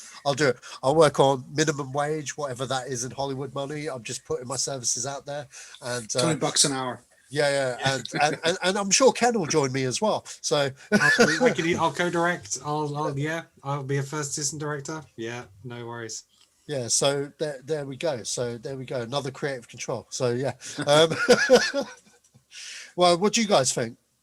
I'm happy for Deadpool 3 to be greenlit. Simple. Yeah, I mean, I think everyone's happy for Deadpool 3 to be greenlit. So yeah. I guess what the movie, when in the first couple of movies, there's a lot of Mickey taking in regards to studios and Fox itself and Disney and stuff like that. It'd be interesting to see whether Disney will self-depreciate in that way and allow that kind of stuff to go on, whether they'll get on board with that and continue. They got to be careful not to move too far away from the first two movies, because people will then be like, this is just, you know, Disney interfering, you know, you've ruined the essence of the movie and so forth. I think because Ryan Reynolds is quite protective of the character, I don't think he'll do it if it's not right either. Yeah. I think he'd probably rather leave it where it was. This for me is where we get the Hugh Jackman Wolverine cameo and not in the MCU, because I don't see Deadpool tying into the MCU in any way. So this is where I would have the crossover with Hugh Jackman, bring him back, get these two on screen. Their social media feud is like one of the greatest marketing things. Whatever their marketing is fantastic. And to get them on screen, that would be gold. That is what would sell this movie above and beyond. So yeah, that's what I'd like to see happen if I had creative control. You know what I would do? I just want a scene where Deadpool meets the whole MCU and literally swears all of them off one by one and then walks away. If they did it as a crossover the way that they did the X-Men, like they're in the background and he makes a comment and then moves on, I can see that, but I can't see him in an MCU movie. No. Yeah. I understand that, but in my head, I will love that scene where all of them are. You know how they were all standing in that where they all flip and died movie, the part 1 of it, and they're all standing. He just like walks across them and just swears them off and walks away. Yeah, that would be just funny.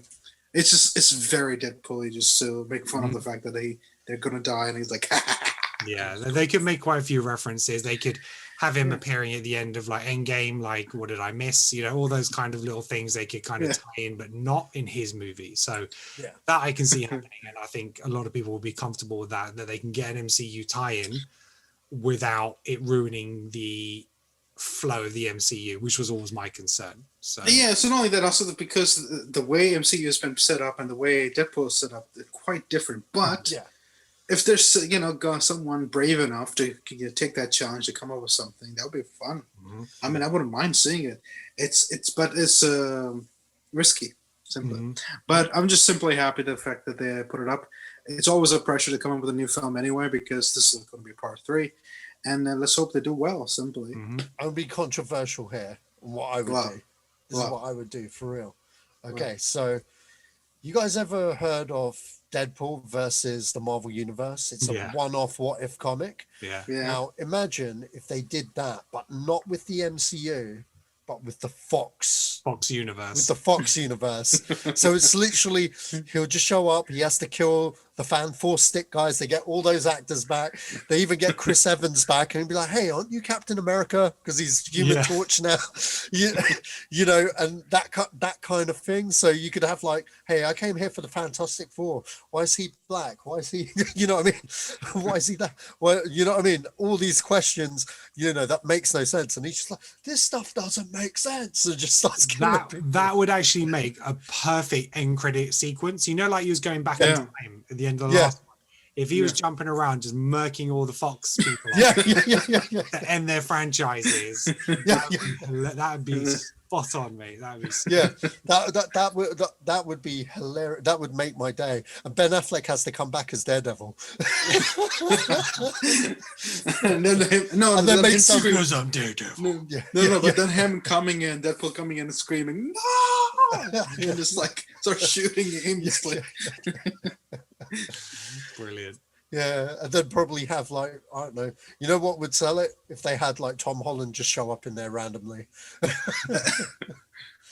anyway, I was thinking, no, I can't say that. Never mind. Yeah, go on. So it looks like it's Disney's time to go R-rated. They're not holding back, are they? I mean, they just greenlit Predator 5 over 20th Century Studios, as they're calling it now, which makes sense. You're not going to throw it under the Disney banner. It's the Predator.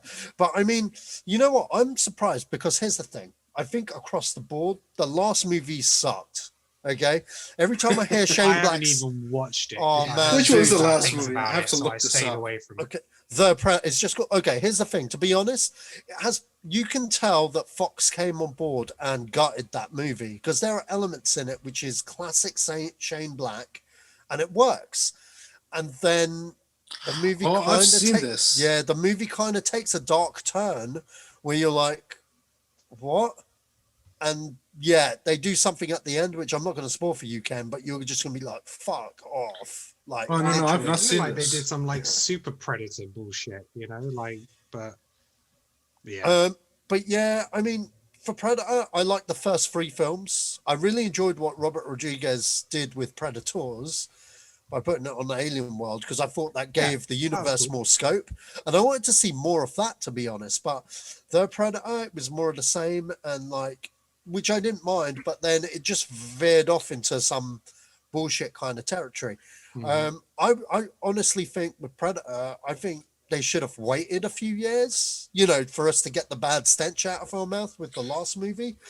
But well, by the time they film this and comes out, it'll be another couple of years, man. So it'll be 4 years between this and that. Yeah, I guess maybe. Yeah, you know, they're actually pushing the Predators and Aliens into the Marvel comics. So this kind of explains their reasons why potentially they're moving ahead with this movie franchise because I don't know if you've seen any of the art, but yeah, Aliens and Predators are coming into the MCU crossovers. So, you know, it definitely makes sense. I wouldn't be too surprised to see what happens with Aliens because isn't Ridley Scott supposed to be doing like another 5 or something ridiculous? Another 8. And what? Christ. Aliens. So whether there's there's future potential for further crossovers with them, that would be interesting. But yeah, look, you know, it's one of these characters that can be re-envisioned many different times, many different ways, and they need to go back to more of the horror roots for it. So, and you know, make it more of a stealth character, make it that character you can't see, you know, rather than just being out in the open all the time. So. Well, no, you know what? Definitely another one for creative control because me and Neil been working on. We've been cooking something. All right, we'll definitely do. You know, creative control. What next for the Predator franchise? Yeah, and you'll get the skinny. All right. So next up, another reboot. The Pink Panther, the movie franchise we all wanted. Jeff Fowler, Sonic the Hedgehog, has been announced to direct, and it's been written by Chris Bremer, who was a co-writer of Bad Boys for Life. None of that means anything for me. Is this Pink Panther going to be CGI like Sonic then? I got a question. My interest in this movie is nil. I ain't even watched the last reboot with Steve Martin. I've seen all of them. And that had Steve Martin in it. If anything was going to go get me to watch a Pink Panther, it should have been Steve Martin. But I saw the trailer. I was like, you're not Inspector Clouseau. I'm a bit old school with these movies because, like, do you know what I mean? Like, I like the originals, and I kind of feel that it had its day. But, if they're going to reboot it for a modern audience, fine. But I'm not excited for it. What are you guys feeling? If I was them, I'd probably go with an all animated Pink Panther movie, as opposed to relying on the human characters. Yeah. So that's kind of where I see a little bit like the Pink Panther cartoon. Oh yeah. Because that is what I remember as a kid, the Pink Panther cartoon, and the situations he found himself in as that character, not the live action movies, not the Peter Sellers stuff. I don't remember any of that from being as a kid, and I haven't. Yeah, but the Pink Panther cartoon had nothing to do with the diamond, which the movies were about. Yeah. So I would go sort of full CGI Pink Panther animated movie, keep traditional to that particular character. I think they did like a TV show, it's like Pink Panther and Pals kind of thing. Don't do what Tom and Jerry has just tried to do and come into the real world and model it all up again. Sonic works because he's an alien, but Pink Panther, Pink Panther alien, I don't get it. So that's what I would do with it. But as long as they keep the design traditional, and they don't have to go back and redo it like they did Sonic, I think that could do well. I think that director will keep it. That translates, and it's a silent character that translates language and countries and stuff like that. So it can be a really easy win for him. Yeah. Did he say he's going to bring the cartoon version there, or is this your idea? No, that was just me. Idea. That's your idea. Yeah. Well, the thing is, Peter Sellers did it so well that Steve Martin, I love him, but those remakes were also pretty bad. And I watched the first one, and I sort of watched the second one on a plane because there was nothing else to watch, really. I literally watched because there was nothing else to watch, and I was stuck on a plane. And all I can say is that if they're trying to do the same thing again, don't. Coming up with something completely different, because it's been done. And even now, when people talk about Pink Panther, nobody really younger audience talk about the ones that Steve Martin's done. Everybody that does talk about it are essentially the age of my dad and going, "Oh, I remember Peter Sellers," and that's it. That and The Party. Peter Sellers' The Party. Those are pretty good as well. He plays an Indian guy, which is you can't do that anymore these days. Anyway, but yeah. What's up? Okay. What about you, Sasha? I think I already said all I needed to say, to be quite honest. I'm not really bothered, to be quite honest. I'm kind of Pink Panthered out, man. There's some things I just don't think we should bring back, to be honest. But yeah, we'll see. I mean, maybe the first trailer could change my mind. So we'll have to see. We'll have to see. All right, next up. Okay, this is. Oh, I've just read an update. So according to some reports just regarding that, the reboot will center around a detective that has undergone a traumatic event and begins hallucinating a Pink Panther sidekick as an imaginary friend. Though the Panther is unable to speak, it still helps him solve cases. Oh, like like Happy. You guys seen Happy? That shows. Yeah, I've seen Happy. Right. So Happy. That I get and that I understand, and that could work quite well. That could be. Yeah. Have you seen Happy, Kenan? No, I haven't. Sasha's recommended it. It's not one of Netflix first season. Second season, I've not seen. I don't know. First season, definitely. To be honest, Ken, with Happy, there's 2 seasons. Just watch the first one. It has a nice beginning, middle, and an end. Yeah. And I haven't seen the second one. I've heard it's still good, but not as good as the first. And obviously, there's no third one, so I can't tell you whether there's a cliffhanger or not. Actually, you know what? You can just watch the trailer right now, and you'll know what the hell we're talking about. Yeah, just check the trailer. Have you seen the trailer? Oh, you've seen the trailer. You've seen the trailer, yeah. So Okay. it's just that. I mean, that works if they're gonna do that, because I mean, I doubt they will go as insane as Happy, where the detective is taking drugs and shooting things and shooting himself, and I mean, he's done everything underneath the sun when it comes to drugs, and he has what is that? A donkey or something? Imaginary donkey friend? I forget. It's a unicorn. It's a unicorn. Oh yeah, Yeah. unicorn. So yeah. Yeah. Okay. So next up we have So Amber Heard's responding to the Aquaman 2 petition. So yeah, obviously the whole A-H and JD. What's the court petition? case. Just people People don't want her online. to come They back. don't want her in Aquaman 2 playing the character, because obviously, what's gone down and stuff with that whole thing. There's loads of petitions online for that. And obviously because JD's been replaced in the Pirates franchise with okay. So where do we begin with this stuff? So basically, thing number one, all right, Pirates of the Caribbean, Disney are making 2 movies. There's 2 movies in development. One with Margot Robbie being done by the Birds of Prey team, doing a Pirates movie with her as the lead. That one had a placeholder for JD, depending on the outcome of a certain court case. And, obviously it's gone a certain way. There's been no actual confirmation whether he's actually lost the role, other than speculation. But obviously a lot of people, because of like what happened with the whole Fantastic Beasts scenarios, everyone's expecting it to go the exact same way. So that big question is, what are our thoughts on Pirates without JD? And also, do we think it will have legs without that character? Also, do we even want one? The other question is, do we believe AH should be removed from Aquaman 2? And the third one, what was the third one? Oh, the third one, Mads Mikkelsen, apparently he was a strong contender, and there was, it was in the trades that he was going to replace JD for Fantastic Beasts 3. So those are the 4 questions. Let's start off with Fantastic Beasts. I think Mads Mikkelsen's a fantastic actor, and I think he'd be amazing in that role. Personally, he's actually recently come out and said that there's no truth to it, but at the same time, it could be him playing coy. The trades that have reported are quite reputable trades, so they probably heard his names in talks amongst the agencies in Hollywood. So he's just probably not been made a formal offer just yet. But what's your thoughts on him taking over the role? And do you guys have any suggestions for Grindelwald?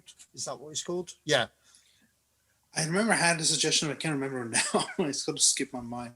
I like him though; it's pretty cool. But you know what they must be doing? They must be feeling the waters, that how the public feels with him being attached to it.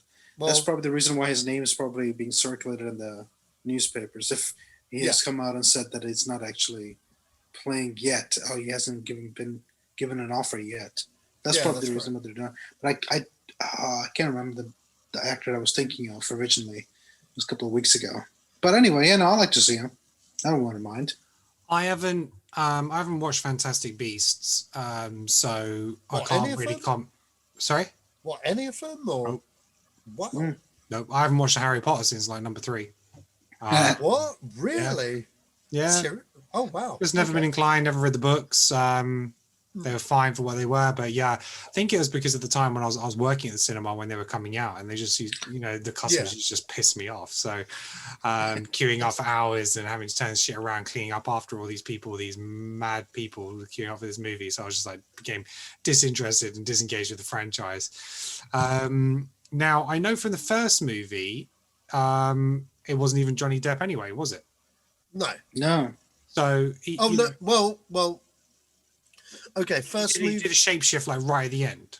Yeah. So basically, the person playing him was. Well, the person throughout the movie was. This is spoilers. Do you mind if I say? No, I know it. I know. No, it's first part, dude. It was a long time ago. Yeah, so the first. Well, no, this was for Ken because he's never seen it. But Colin Farrell played the character throughout the movie. But obviously, that person he wasn't playing Grindelwald. He was playing another character, and it turned out that character was Grindelwald in disguise. And that's when it was like a Scooby Doo moment where it's like, actually, it's Johnny Depp, and you know what I mean, like. That was the whole big reveal kind of thing at the end. And then for the second movie, obviously they explored more about who he was, etc. And it was actually Johnny Depp playing him, which is why people are like, well, maybe he could just shapeshift into Colin Farrell again. But then, you know, there's a whole confusion that Colin Farrell was an actual person, if that makes sense, that Grindelwald was disguised as. But in terms of Fantastic Beasts, like I've seen all the Potters, but they've not been something where I'm like, oh my god, Harry Potter, because it wasn't my generation. But I did watch them. I get it, but I wasn't that intrigued. But you know what, that first Fantastic Beasts movie was actually a solid movie. It was a great fantasy movie, I felt, and I really enjoyed it. I enjoyed it more than actual Harry Potter, to be honest. Didn't drag us much. Yeah, agreed. It was just a fun movie. The second movie, I know a lot of people didn't like it, or maybe it wasn't as good or whatnot, but I enjoyed it for what it was, and I thought it was okay. But I didn't, you know, again, I don't have a huge investment in the series like some people do, so I can't really say. You can understand the studio's position on it. At the end of the day, totally. You know, the way the trial result came, there's a verdict to that at the end of the day. And, you know, they don't want somebody associated with that particular movie, especially when it comes to press, because all that's going to happen is on the press junkies, everyone's going to be talking to him about his personal life. You need to create some distance. So they just don't want to have to deal with any of that. And I totally understand that. You know, at the end of the day, it's a business trying to, you know, look after their reputation. Now, in terms of recasting, you can go anyway. Look, it's Warner Brothers at the end of the day. You could get Gary Oldman. You could get Joaquin Phoenix. You know, you can get anybody to kind of play this bad guy role. Ben Kingsley, something like that. You know, so it could be whoever they want it to be. And you know, when it's a movie about Fantastic Beasts, you can change the thing. You can change stuff. And not only that, the guy shapeshifted first, so they can change him multiple times. They can change him into another actor in the third part. And I think there's a fourth and a fifth part or something. Was it a fourth part? You could even change. They can change him again. Character, or have like, I don't know, like Benedict Cumberbatch, or you know, you can have anybody in it. So I don't see that necessarily being a huge thing. No, and plus, like we all know, like that a Gary Oldman or a Ben Mendelsohn, if Nicholson isn't available, and stuff like that. In regards to Amber H, I would say that at the end of the day, she has been, well, I don't know too much about the court cases, but she's not been found guilty of anything in a court of law. So is there a reason for her to lose her job? You could argue no, but I can see the double standards where people take on it.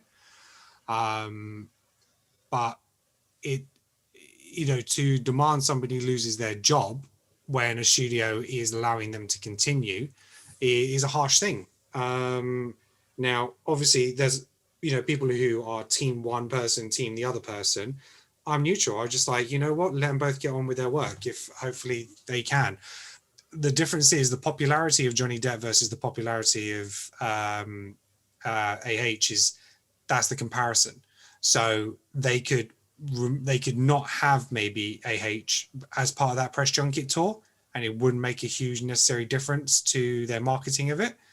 But you can't not do that with Johnny being in a movie and not marketing him against it. So I can kind of see their thought process there. But to me, it's just based on the pure fact of what's been ruled in terms of the court. Because as far as I'm understanding, when there was a mutual separation of these two people, the court case was never about who had done what. It was about the libel fact of a newspaper reporting certain aspects. That's correct. Yeah. So at the end of the day, the newspaper was liable that if they're allowed to say what they've said. Yeah.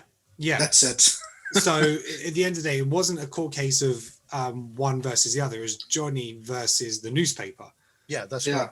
So you got to take her out of that equation, because all the stuff that was discussed in that court case, that has nothing to do with her in that court case. You know, that's the information that's been recorded, the X, Y, and Z. That she wasn't part of that verdict. That wasn't the decision that was made. So that's where I think the separation needs to come. I think a lot of people got confused with that trial, thinking it was AH versus JD. Yeah, that's coming. That's coming. That might be coming. That might come. Yeah. And you know, no, there are defamation like suits going on anyway. But I mean, even now, but they both separate. They both did things to each other. It was a toxic relationship. The Beast both get on with their careers. You know, it's just that Aquaman 2 is not going to be in production as quickly because Fantastic Beasts is already in production, and that is the difference. So they are filming already. You know, that's going to be wrapping soon. So they had to make that decision very, very quickly. They've got a little bit more time with Amber Heard. She hasn't said she's definitely coming back. I don't think the studio have said she is definitely coming back. She's under the presumption. Well, I was reading something just a minute ago, and they said, well, the studio executive said that they believe the, what was the thing? What was it that we were talking about?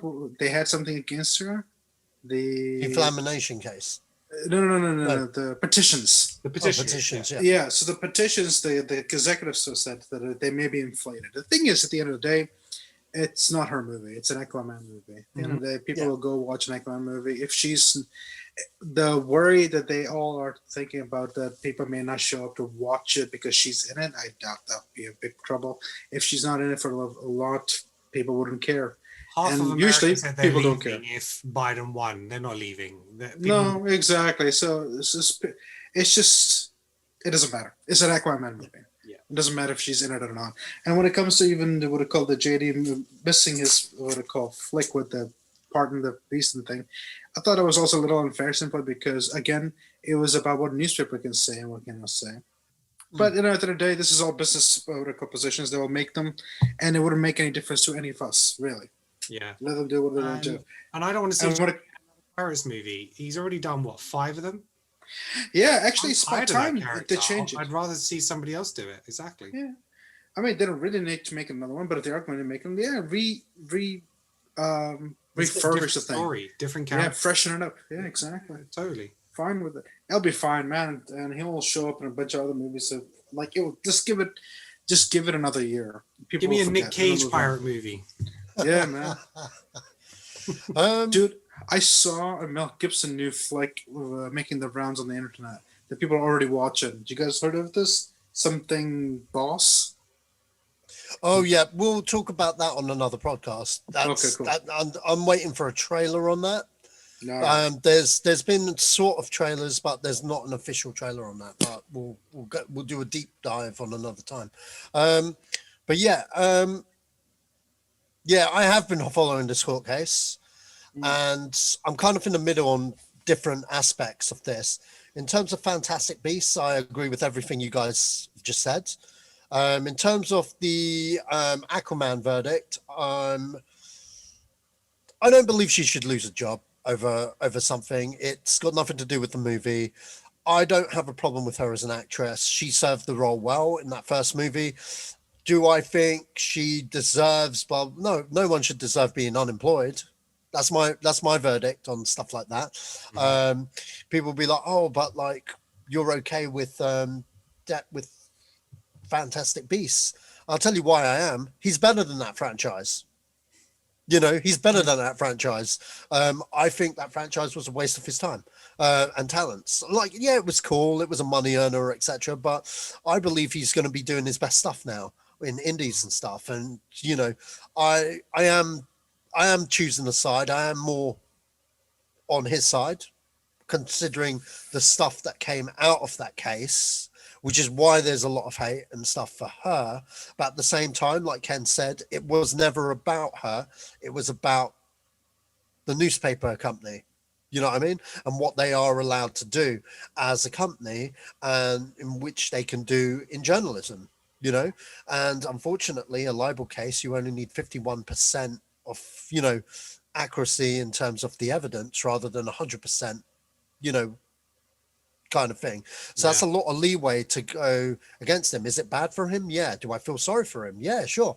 But at the end of the day, as bad a person as I think that she is, you know, I don't want to recast. It's like if I watch Star Wars and like something happened to a main actor, I don't want a recast. You know what I mean? I want to see, I believe in that character. And if they're you said in the last podcast, if they had to recast Princess Leia, that's a different situation. No, that's a different situation because she's dead. She's dead. She's not coming back. She's not coming back. No, but if she was like beating someone up outside, or a massive alcoholic outside, or had, you know, did some craziness, which she kind of did. She was a drug addict, but hey, you know, that's her business. That is her business. Right, cool. You know what I mean? That is her business, and her business is her business. I'm a big Star Wars fan. She's my Princess Leia. Cool. But, you know, if unforeseen circumstances happened like that, you know what I mean? I want a CGI thing. I want it to serve the character. I want the movie to serve the character and not, you know. So that's me justifying that situation. Back on this one, you know, she's that character. She's been that character for like 3 movies now. Am I right? BVS, Justice League, and Aquaman. Aquaman, yeah. Aquaman. So I hate the other movie so much I forgot you. Yeah. So I forgot anyway.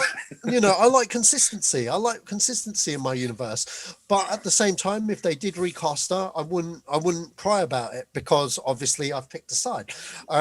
In terms of Pirates of the Caribbean, that's $1 billion franchise. Robert Downey Jr. pirate movie. There you go.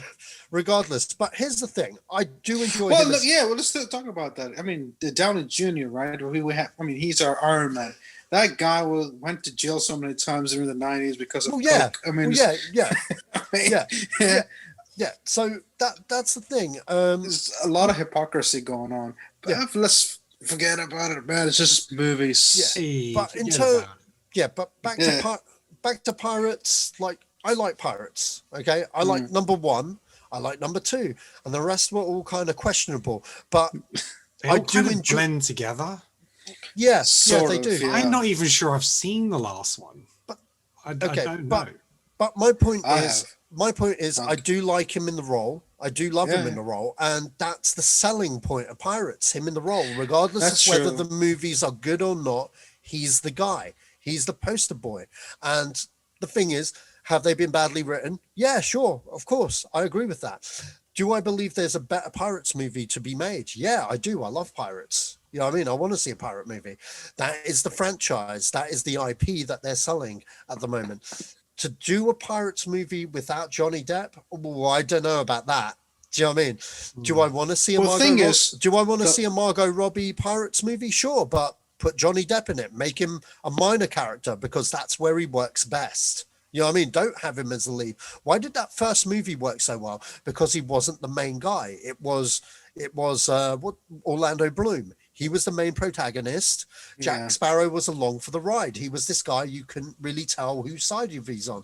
If they could make a Pirates movie where he was just a minor role, where he, you know what I mean? Where you're like, oh, Jack Sparrow doing his thing. And if you went back to, rather than him being an accidental fucking cartoon hero and just have him be the, is he a good guy? Is he a bad guy kind of thing? I'd be up for that. But ideally, I'd like to see a decent Pirates movie made because we haven't had one of those really. But, you know, like Transformers, everybody keeps watching these pictures. But I do think, unlike Fantastic Beasts, Pirates is Johnny Depp.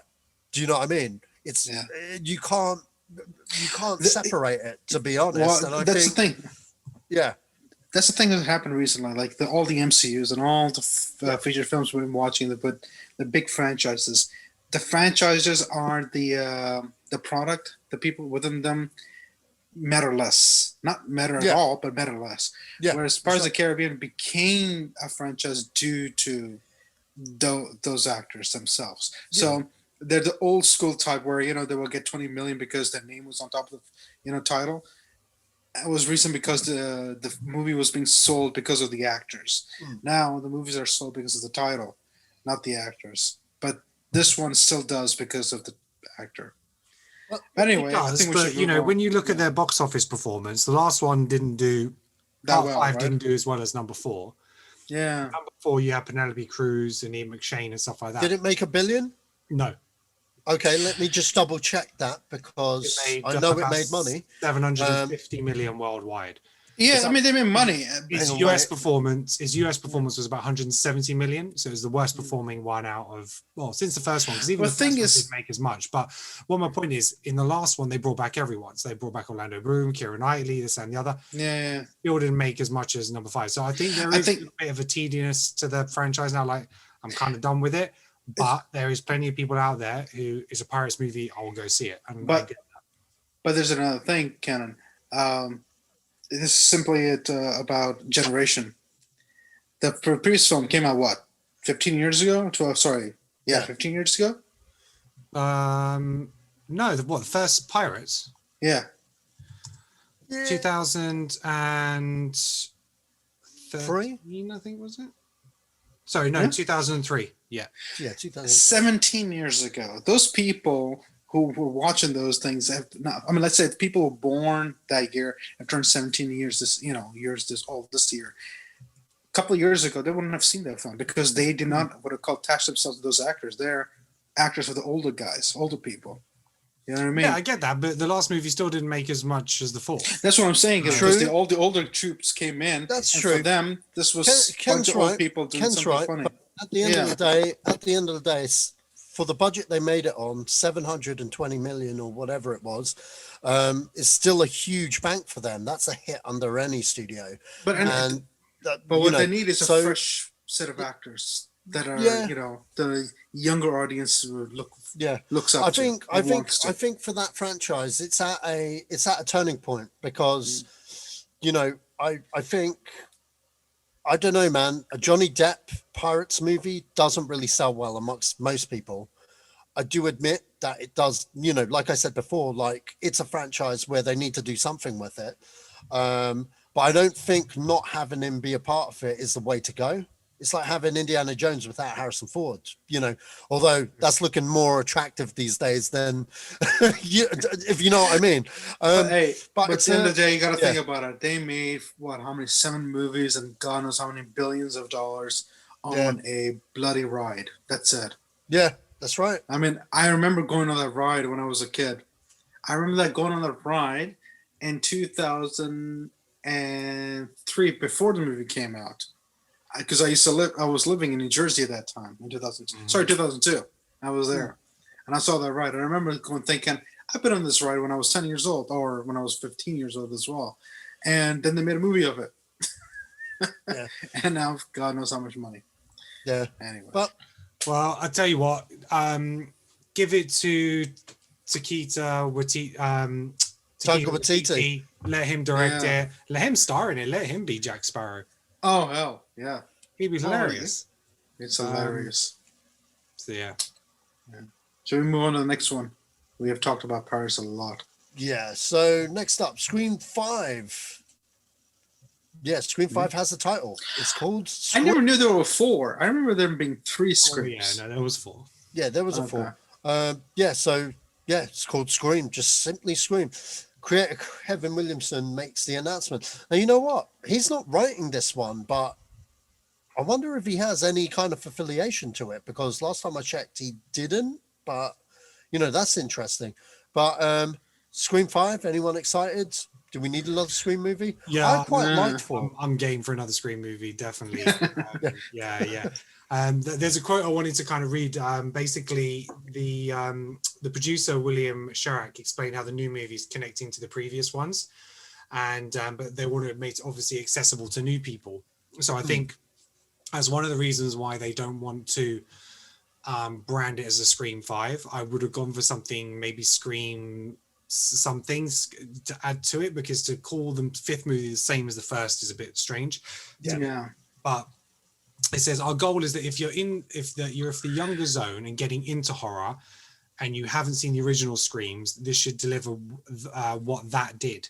And I think that's our tie back. as opposed to going into story points of how we do it, it really is that we try to develop a movie in the Scream franchise where if you're a huge fan like all of us of the original Scream, it delivers what Scream movies should deliver. And if you haven't seen any of them because you're 19 years old or 17 years old or whatever, as it is, it came out a while ago. It should hopefully feel like what felt like back in the 90s and deliver the experience of true horror mixed with some fun that gives you an entrance point into really loving the genre going home. So it is tied in for those who want it tied in. It's accessible to those who haven't seen the previous ones. And I think then with potentially some potential to go off and continue that franchise. Yeah. But what's the Scream TV show, which I don't believe ties into the movies in any way at all. So yeah, I think if they get the right balance, it works. We know Neve Campbell's coming back. Courtney Cox has come back. David Arquette's come back. Yep. You know, a lot of the original cast have come back. So yeah, I'm looking forward to this movie. I'm just a little bit confused about the title, but maybe that'll explain itself in the film. Yeah. Anyway, the Scream movies, they were based on the real psychopath, right? The guy who was going around stabbing people. The first one. That happens in Harrow. You have to be a bit more specific. So Yeah, no. I think it was a specific guy who got caught, who was going around stabbing. I think he was known like a serial killer at that time in America. I forget who it was. If I remember it, I'll put it in the chat group. I'll let you know.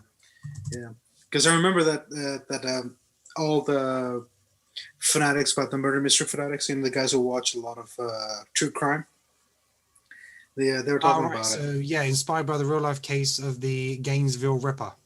Oh yeah, that's it. Yeah. Scream was influenced by the Williams' passion for horror films, especially Halloween. So yeah, There you go. There you go. I'm excited. I mean, I don't mind. I mean, I like the first Scream. I think I like the first two. I'm not sure about the third. I can't remember. It's been so long though. But I can't remember watching 4 at all. But it's been a long time. Has Neve Campbell done anything recently? Because I don't think I've seen her in anything in a long time. She's in a lot of TV shows. Yeah. Oh yeah. She was She's in House of mainly a TV Cards, wasn't yeah. she? She was in House of she Cards was. last season. Okay. But yeah, she That's does a lot more TV work than movie work. I've not seen House of Cards. That's it. I've watched the pilot of West Wing last night, the first time in my life. But Scream 4, that Neve Campbell came back for that as well. So yeah, Cool. so she's in it. I think she's like a writer in it or something like that. And then yeah, Ghostface comes back, kind of thing. So I just want to see more Ghostface, man. Why not?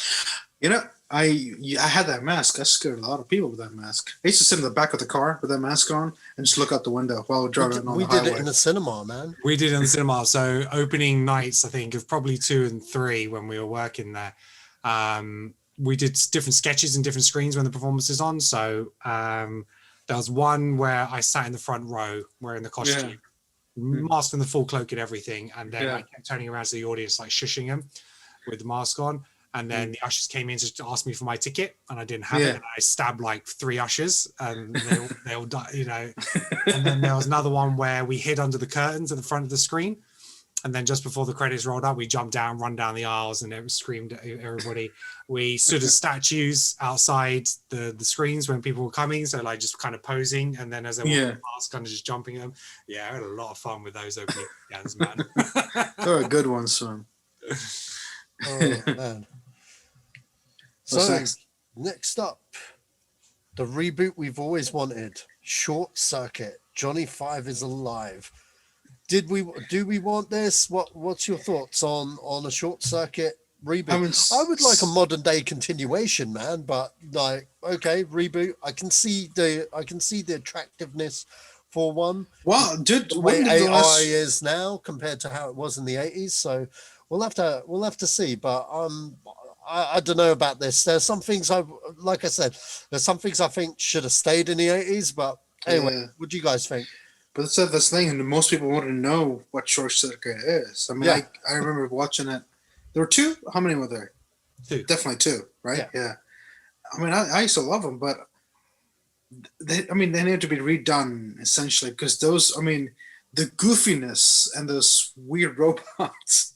I mean, it's a simple robot. I mean, and that guy.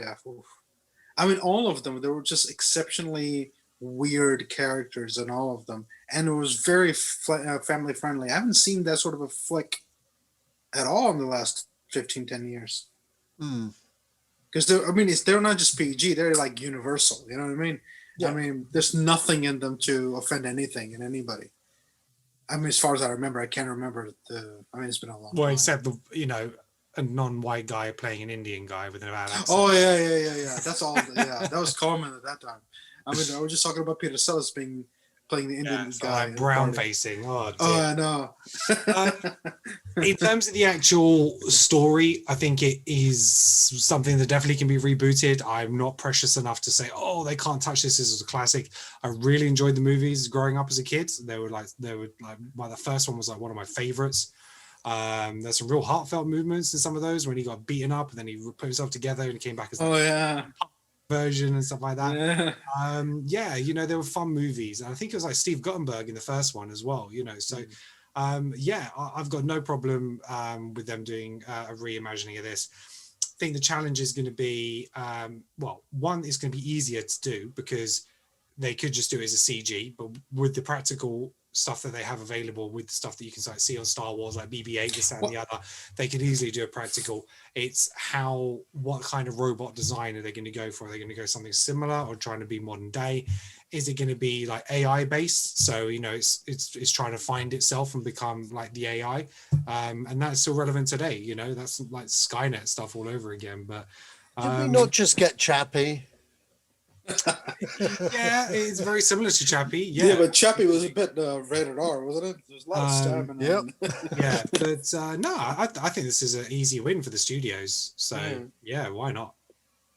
The thing that I remember most, I think, about those is you had the scene where he's going off to save me, holding out for a hero.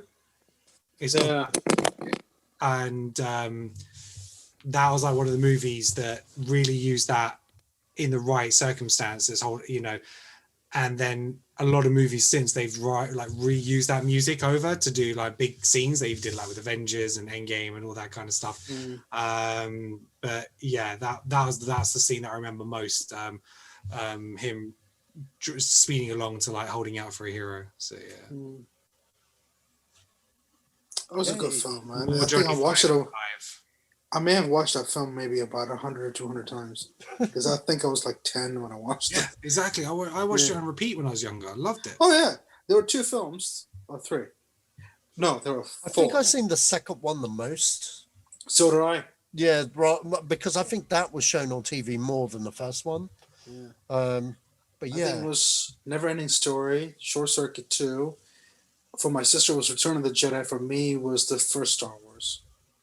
And Back to the Futures. Mm-hmm. Yeah, I think you're right. Short Circuit 2 is the one I probably know more of because that was with the cast Asian actor and him doing the steampunk thing. So I think you're right. Short Circuit 2, where we're growing up, that is definitely one that was shown on TV more than the original with Steve Guttenberg. Yeah, I think I watched Short Circuit 1 way later in life, like as a teenager. Like maybe even like 18 a.m. because I don't think I ever saw it before. I think there's a TV thing. That I watched on TV. I never really owned both those movies growing up. It was just always played on TV. I only saw the first one. I taped it off TV.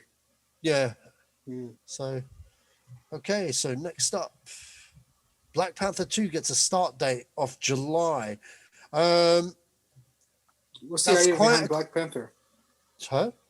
So what they're doing with Black Panther, I haven't heard. Well, they haven't announced anything yet. The quick turnaround suggests they're staying on course with what they originally planned. There's been no talks of rewrites for the script whatsoever. I notice all the trades are saying it's going to have a focus on Suri's character, but there's been nothing to back that on the basis. I think it's going to be a recast personally. Because if it was a rewrite, we would have had something definitely in the trades by now. But considering Ryan Coogler's like part of the writing team as well, he would have come out with something. So I'm personally expecting a casting announcement, not right away, obviously, because now would just be bad taste. I think they're waiting for the right time to announce who's the next Black Panther, But at the same time, they might even be waiting to film the guy's scene for a Marvel movie that's coming out before this even comes out. Because I personally think if you're gonna recast, have him pop up in something before the main thing to ease people into the transition. So a lot of people were like moaning, it's like they shouldn't recast it. But I was thinking, well, the Black Panther is a recast in the sense that he is, I don't know, the second or third or fourth, fifth generation of Black Panther anyway. So that means it's already inbuilt that another person can be a Black Panther, period. So somebody else coming in should not be a problem for a story. Yes, for people, that's a different thing. Yeah, I'm the non-recast party. I'm like, I'm fine for Shuri to take over, or if there's a fight for leadership between all the different clans and stuff like that, and Baku or whatever it is, he takes over, whatever. I haven't got a problem with anybody else taking up the mantle. I'm not one for recasting T'Challa.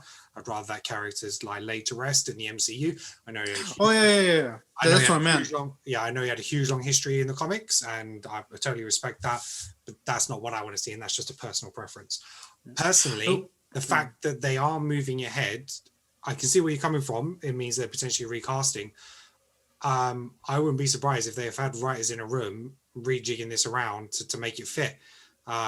Depending on where they were going with the story, if they can address the bit at the beginning with Shuri, him passing and Shuri taking over, she can still follow the same path of that movie potentially with the bad guys and stuff like that, while still struggling with taking on that mantle.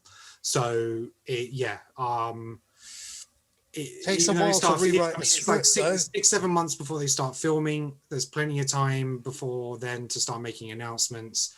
To make an announcement now would be actually too soon anyway. Yeah, from his passing.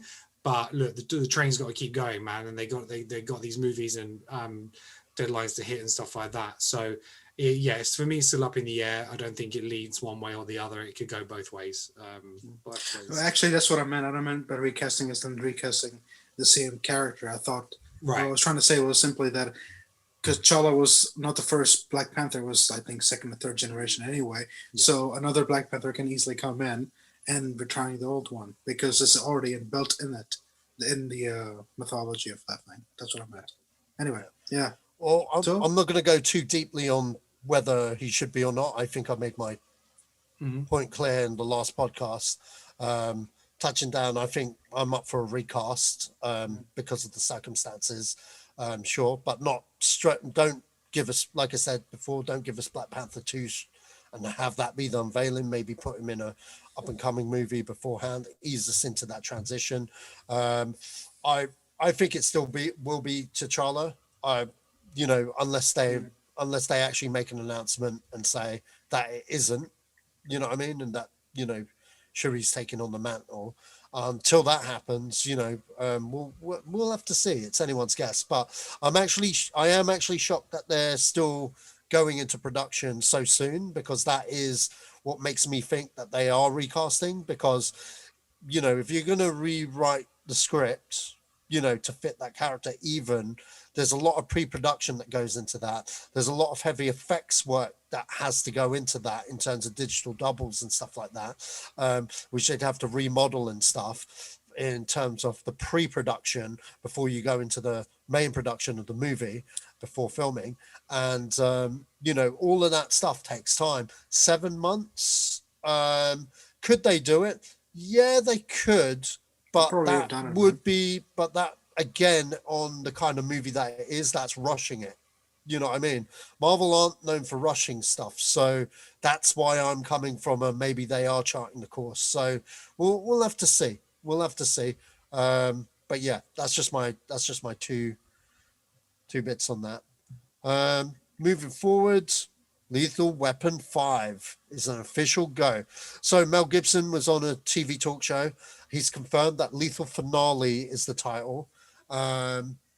Richard Donner is back to direct. If you don't know the whole kerfuffle, Richard Donner's been a big voice in a Lethal Weapon 5. He's wanted to do one more to end the series, And I think the big concern on Warner Brothers' behalf is the guy's 90 years old and he hasn't really directed anything in a while. But he was adamant he wanted the job. He's now got the job because he was being backed by, Mel Gibson and Danny Glover. Richard Donner's back. It's happening. It's a thing. Thoughts? By the way, also confirmed every original character from the series is coming back, by the way, for this new movie. Series? Oh, you mean series. As in the movies. So Chris Rock, Rene Russo, everyone's on board. So that's awesome. I think it came down to everyone involved in Lethal Weapon wouldn't do it without Richard Donner. So, yeah. I'm excited. I mean, I think you and I had a chat about the fact that I don't want her to go down the same route as, Die Hard. Yeah. I just don't want that to happen because, I mean, Die Hard 4 was a sort of, but 5 was just... Yeah, 5 was... Yeah. I mean, you could see Bruce Willis' face when he was on the media, press junket. And he was making the tour, the rounds. And he just went like, you can just get a popcorn and watch it if you like, I mean, he wasn't even selling it because he knew how shit it was. And that I thought it was the funniest set of interviews I've ever seen by him on talk shows. But I just don't want that to happen in Lethal Weapon because I love all of them from 1 through 4. Well, I think the difference between Bruce Willis and Mel Gibson seemed pretty up for coming back. So, well, and to be quite honest, it's that chemistry that they have and that dynamic. But then Rog must be retired by now. He can't be still a cop, man. There's no way. You know what? I want it to start with like Mel Gibson being the older guy and Chris Rock as the young blood. You know what I mean? And at the end of the movie, I think Chris Rock should be like the one training up the next generation or the next partner. You know what I mean? I think should be something like that. And I think I'd personally like to see Danny Glover in it throughout, but not actually dealing with the action scenes, if that makes sense. But that's the only way I could see it working. But then I don't know, man. You're right. It's that uncanny valley of like, should they do another one? I know they all want to do one, but I kind of feel like we should have got this in the early 2000s, man. Well, yeah, you never say die in cinema, man. Yeah. I mean, Lethal Weapon 4, that was 97 or 98. 98, yeah. It's a long time, but watching the trailer for Fat Man, I'm like, Mel still can do whatever he wants. You know, it's just like, and you're right. Lethal Weapon was about the chemistry between Mel Gibson and Danny Glover. So, and I believe they'll be able to recapture that, and that's what people want to see. That's what people bought into the movie. Now, Joe Pesci, he's obviously made his little comeback with The Irishman. I think this might be something else. He might come back for maybe a day's work. I don't know how much he'll be involved. He might come back to shoot a few scenes, but why not? Whether it's just a final hurrah, whether it's a passing of the torch, when you have so many people who love with the project and the characters and the story, then it could be a real gem. Those movies do have a lot of heart in them as well. It's about family and stuff like that. So I'm up for this. I think I've got faith in that cast and crew. So I definitely like them. You know what? I saw the trailer of Fat Man again. It was actually on the thing, and then I just had finished watching Mad Max Fury Road, and I was just thinking, Mel Gibson back as Mad Max would be brilliant, like that, the way he is in Fat Man, because he's just violent. That's the thing with Fury Road. I mean, like for the longest time, he was still going to be Mad Max. It was only because of where his reputation was at the time was what cost him coming back, basically. And I know. Yeah, he gave George Miller his blessing to recast because he was like, look, I know you really want to make it, because George Miller had been making this movie for like 15 years, man. It was like a long process to make Mad Max Fury Road. And Mel Gibson was like, no, it's fine. You can recast. I won't take offense to it. just invite me to the premiere. And you know, I know Ken didn't like Mad Max Fury Road, I don't think. Oh, that driving movie. Yeah, that drive. For I me, appreciate the filmmaking that went into that movie as a story. I thought it was boring as fuck. You know, for me, you didn't like it when he went that for me, I driving thought movie. I thought it was a cinematic masterpiece of cinema. I fucking loved love it. that movie. But you know what? You know, potatoes. But no, you know what? That's the biggest difference here, though. I mean, like Bruce Willis clearly doesn't want to be John McClane, and so much that it just Unless shows. he gets paid for selling a car battery. Yeah. So you can see it on screen. In Die Hard 5, you could feel it because they just didn't care about the script. They didn't care about anything. Whereas this, everyone wants to come back. Everyone fought for the original director to come back because they're like, we're not doing it unless it's Richard Donner, and that's kind Is of Richard Donner really 90 years old? Yeah, he's 90 years old. He's 90 years old. It's okay because he's been living off X-Men money for like fucking years, man. Because his wife is the main producer of the X-Men films. So No, that's not that. I'm talking about the fact that how much energy would he actually have to film? He can do it from Zoom. He'll be fine. Look, when he gets angry, he's one of those characters. Man. Okay, He's got so energies. put it this way: for Lethal Weapon 4, Yeah. they started shooting in January of '98, and the film came out in July. Yeah, that was the fastest shot movie at the time. It was like 6 weeks. 33 days before cinema release. Yeah. And that is what Richard Donner can do. And he turned out a great movie for number 4. So he's had plenty of time to mold this one over.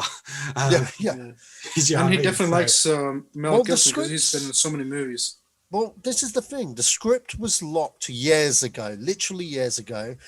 Warner Brothers have been keen to do it. They're like, sure, we're in, but they wanted to change the director.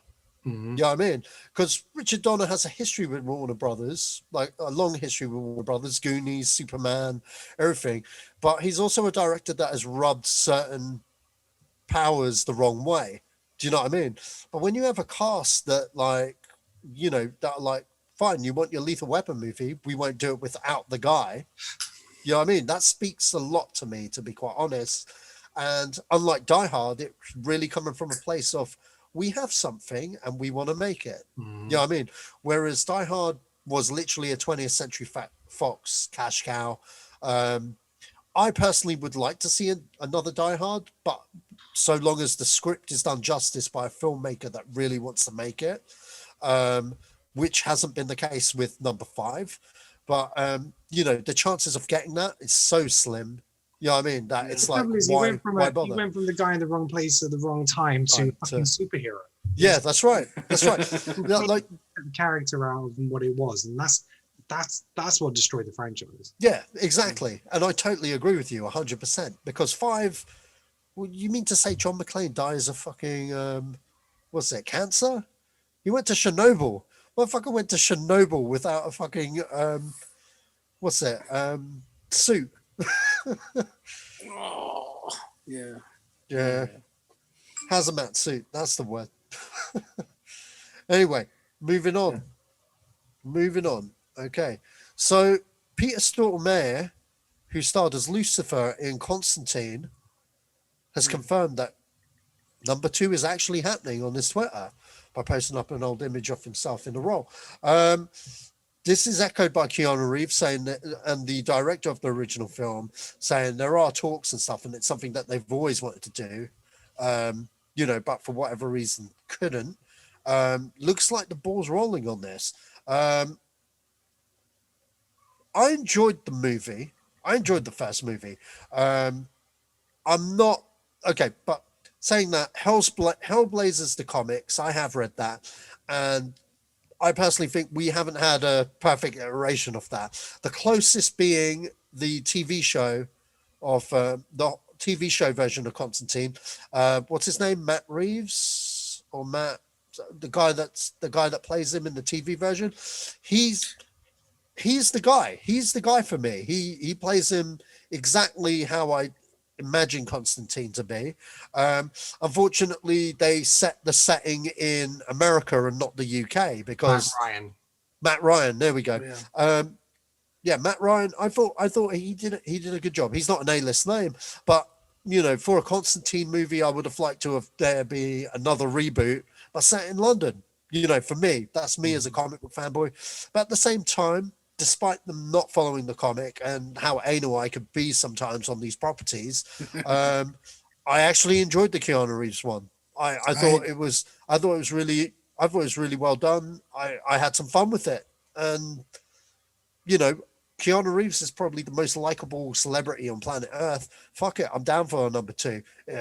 If all the planets align. I love the first one. I definitely want to see the second one if it happens. Because I mean, the way Keanu Reeves did it and everything, loved it. Matt Ryan's version that definitely needs to be in the UK version, because the American one that they did, it only lasted 13 episodes or something because it didn't fit in. I mean, his character was just too out of place. Yeah, he did a lot of crossovers with the Arrowverse, though. Yeah. See, yeah, I don't know. I get they might have mixed them up in the comics now, but the thing is with the DC Vertigo stuff, it was never part of superheroes and spandex. It was always like its own thing, where it felt like something fresh and something new to read, and that's what attracted me to it. So when they started crossing him over with Arrow, I was like, I don't know about this, and but. Yeah, it was not bad actually. I enjoyed it actually, most of it. But the thing is it always didn't meld like well, simply, and the TV show especially. So I you know what? Hands up, I've not seen the Keanu Reeves Constantine movie. No, really? You got it, man. No, really I don't know why. I don't know why that one slipped by. But you haven't seen it. Look, like you say, Keanu Reeves, he's just so likable. You'll pretty much watch him in anything. But yeah, it's all about the, like hashtag multiverse, it's like Warner Brothers now, anything goes, any property, DC character wise, let's just move forward with it. It doesn't have to have They continuity. can keep it apart. I don't know if you've actually seen, but recently DC Warner's, they actually updated their banner on Twitter. And it has like the drawn versions of the comics, and it has Cavill, Godot, Affleck and Patterson. Oh, really? Patterson on their banner, and it's like, yeah, they're recognizing, man. It's like we got different incarnations of these characters now. So it's pretty much whatever goes. So that was really telling that they're saying, yeah, we've got 2 Batman. So you know what? Warner's have been doing this quite aggressively and spontaneous, I think, and I get it. I get it from a business standpoint, etc. But you know what? I have my faith in Marvel. I've said this many times. I've not been excited about the lineups of the current lineup for the next phase, but I understand it. I totally understand why they're doing what they're doing.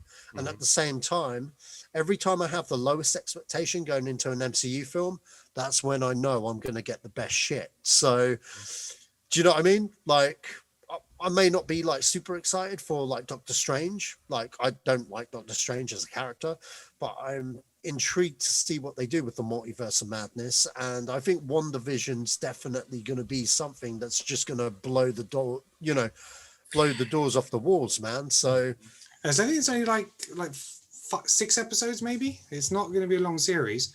Is it 7 episodes? Sorry? Oh yeah, WandaVision. I think it's like 6 episodes, WandaVision. Okay. Yeah, it's like a reduced number. But yeah, it's that I'm really looking forward to, because I think that will change the game a little bit. But yeah, I like the fact that DC and Marvel are doing their different things now. DC have finally realized, let's just do it our way. We don't have to copy these guys, and that is the right thing to do. So yeah, and to be honest, I think it's a win for all comic book fans that they are doing their own things without competing in the same way. So yeah, that's all. I don't think DC was ever competing, man. I think it was Warner Brothers who were competing. DC has been proactive in making TV shows. Oh no, sorry. When I referred to DC, I mean like Warner Brothers in terms of the DC movies. They in terms of their comic books and the animated series are just far beyond anything Marvel's ever done.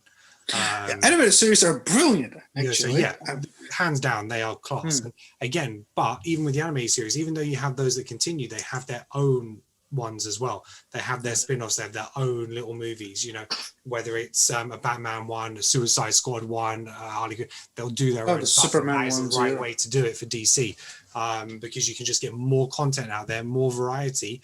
And if one particular person doesn't like that Batman, cool, we've got another version of it over here.